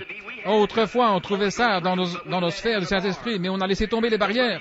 Un vieux frère disait, on baisse les barrières, on baisse la garde, on fait des compromis avec le péché, on enlève les barrières, les brebis sont sorties, mais comment les boucs sont-ils entrés? Vous avez laissé tomber les barrières. Voilà ce qu'il y a. Vous avez baissé les barrières. Le monde et l'Église se sont entremêlés, tout comme les Moabites et tout, et Balaam qui les a fait se marier entre eux, c'est exactement la même. Et l'Église est toute polluée, et l'âge pentecôtiste, c'est l'âge de la Odyssée qui devient tête, et vomit de la bouche de Dieu, et Dieu appelle son reste à sortir, et il l'emporte à la maison. C'est tout à fait exact. Tout à fait. Il a fait passer par la résurrection. Il était assise là, du manucure partout sur le visage, elle en avait partout comme ça, et elle avait du noir là, sur les yeux. Elle était en sueur, ça coulait, et la pauvre vieille avait peut-être des arrière-petits-enfants. Elle était assise là avec deux hommes âgés, et l'un d'eux avait une espèce de grande écharpe autour du cou, et on était en joint. Il s'est levé, il prenait un verre, et elle aussi, et elle regardait autour. J'ai pensé, oh Dieu, pourquoi ne rases-tu pas tout ça de la carte? Pourquoi ne le fais-tu pas? Est-ce que ma petite Sharon, mon petit bébé, ma petite Sarah et ma petite Rebecca devront être élevés dans cette génération pour venir être confrontés à des choses pareilles? Et j'ai pensé, regarde ici, dans les parcs et partout, tout ce qui se passe, j'ai pensé, oh Dieu, je suis content que tu aies pris Sharon si c'était ta volonté. Est-ce que ma petite Rebecca et ma petite Sarah devront être élevées sous l'influence de choses pareilles? Et ces gens, ils les appellent, il faut partir de la chorale et tout. Et j'ai pensé, c'est vraiment honteux. Oh Dieu, comment ta sainte justice peut-elle supporter ça? Il me semble que ta juste indignation devrait s'élever et faire sauter cet endroit. Et j'ai entendu l'ange du Seigneur, il a dit, viens sur le côté. Je suis allé là, et quand il a terminé avec moi, je me sentais comme une personne différente. Pourquoi est-ce que tu la condamnes? J'ai dit, regarde ça, comment elle est. Et voici, et j'ai eu une vision. J'ai vu un monde comme ceci, rond, un autre monde. Mais ce monde-ci, il y avait un arc-en-ciel autour. Et c'était le sang de Christ qui protège de la colère de Dieu. Il ne pourrait pas regarder ça. Il détruirait la chose à l'instant même. Le jour où tu en mangeras, tu en mourras, avait-il dit. Donc c'est ce qu'il ferait. Ensuite, voici ce qui est venu à l'esprit. Je me suis vu moi-même. Bien que je n'ai pas fait ça. Mais j'étais un pécheur de toute manière. Et alors le sang de Jésus-Christ agit pour nous comme un pare-choc. Voyez. Ainsi, quand je pêche, mes péchés le frappent et il heurtait sa tête précieuse et je pouvais voir les larmes et le sang qui coulait. Pardonne-lui, Père. Il ne sait pas ce qu'il fait. Et si je faisais autre chose, ça le frappait là-dessus. Pardonne-lui, Père. Et si jamais c'était passé à côté de lui, j'aurais été détruit. Et si je n'acceptais jamais sa grâce, le jour où mon âme ira de l'autre côté, je suis déjà jugé. Je l'ai rejeté. Il ne me reste plus que le jugement. Jugé. J'ai déjà été jugé. Dieu a dit, le jour où tu en mangeras, tu mourras. Vous êtes jugé là au trône de jugement cet après-midi, votre attitude à l'écart de Christ. Alors j'ai pensé, oui, c'est vrai. Et je me suis vu un jour me traîner jusqu'à lui. J'ai vu mon vieux livre qui était là, un pécheur, et tout y était inscrit. J'ai vu que c'était à cause de mes péchés. Et j'ai dit, Seigneur, veux-tu me pardonner? Il a mis la main dans son côté, il a pris du sang, et il a écrit, pardonner. Il a jeté dans la mer de l'oubli pour ne plus jamais s'en souvenir. Il était parti pour toujours. Il a dit, je te pardonne, mais toi, tu la condamnes. Ça a changé ma façon de penser. J'ai dit, Seigneur, sois miséricordieux. Après être sorti de la ville, je me suis approché. J'ai dit, bonjour madame. Oh, hello. Et j'ai dit, si vous voulez m'excuser, j'ai dit, je suis le révérend Branham, un ministre. Elle dit, excusez-moi. Excusez-moi, révérend Branham. J'ai dit, madame, je lui ai raconté l'histoire, j'ai dit, j'étais là-bas. Et je vous condamnais, je pensais, comme c'est horrible, peut-être que vous avez des enfants. Elle a dit, j'en ai. Comment se fait-il que ça a mal tourné? Et elle s'est mise à me raconter une histoire qui aurait déchiré le cœur de n'importe qui. J'ai dit, j'ai demandé à Dieu pourquoi il ne balayait pas tout ça de la face de la terre. Vous êtes ici avec ces deux hommes ivres, vous êtes ivres. Un jour, ce sang qui retient la colère de Dieu va venir sur vous. Vous allez mourir un de ces jours. Et alors, vous avez votre libre arbitre maintenant, vous pouvez rejeter ou recevoir. J'ai dit, mais un jour, votre âme ira de l'autre côté, il n'y aura plus de miséricorde. Et si vous mourrez dans vos péchés, vous êtes déjà jugé, vous irez en enfer. Savez-vous quoi? Cette femme s'est glissée de sa chaise là-bas dans ce restaurant, et nous avons une réunion de prière comme vous n'en avez jamais vu de votre vie, et elle est venue à Christ. Qu'est-ce qu'il y a? Ne les condamnez pas. Parlez-leur de l'Évangile. Ils sont possédés du démon. Ce sont des mortels dans cette dimension-ci. Ils reçoivent l'influence de ce côté. Notre influence vient d'en haut. Voyons ce que nous pouvons faire avec nos talents afin d'en gagner d'autres à Christ. Notre Père Céleste, je te remercie de ta bonté et de ta miséricorde. Je suis désolé, Seigneur. Peut-être que les gens, je les ai retenus si longtemps. Mais comme c'est la dernière de ces réunions d'après-midi, je voulais leur en parler. Des démons. Et j'en ai trop débité au même endroit en une seule prédication, mais peut-être qu'ils pourront en retirer ça et là et comprendre ce que j'ai voulu dire. Tu connais les intentions de mon cœur. Pourquoi j'ai apporté ça? Puissent les gens repartir d'ici cet après-midi, des hommes et des femmes, en surveillant chacun leur mouvement, mais vivre heureux et paisibles. Puissent-ils savoir que Dieu les a sauvés? Puissent-ils regarder à lui, oublier tous les ismes et toutes les choses qui les entourent et vivre paisiblement et sobrement dans la crainte de Dieu? Et ô Dieu, quand tu voudras les utiliser pour quoi que ce soit, tu pourras t'adresser directement à eux et les envoyer là où tu voudras. Qu'ils aillent ou leur faire faire ce que tu voudras.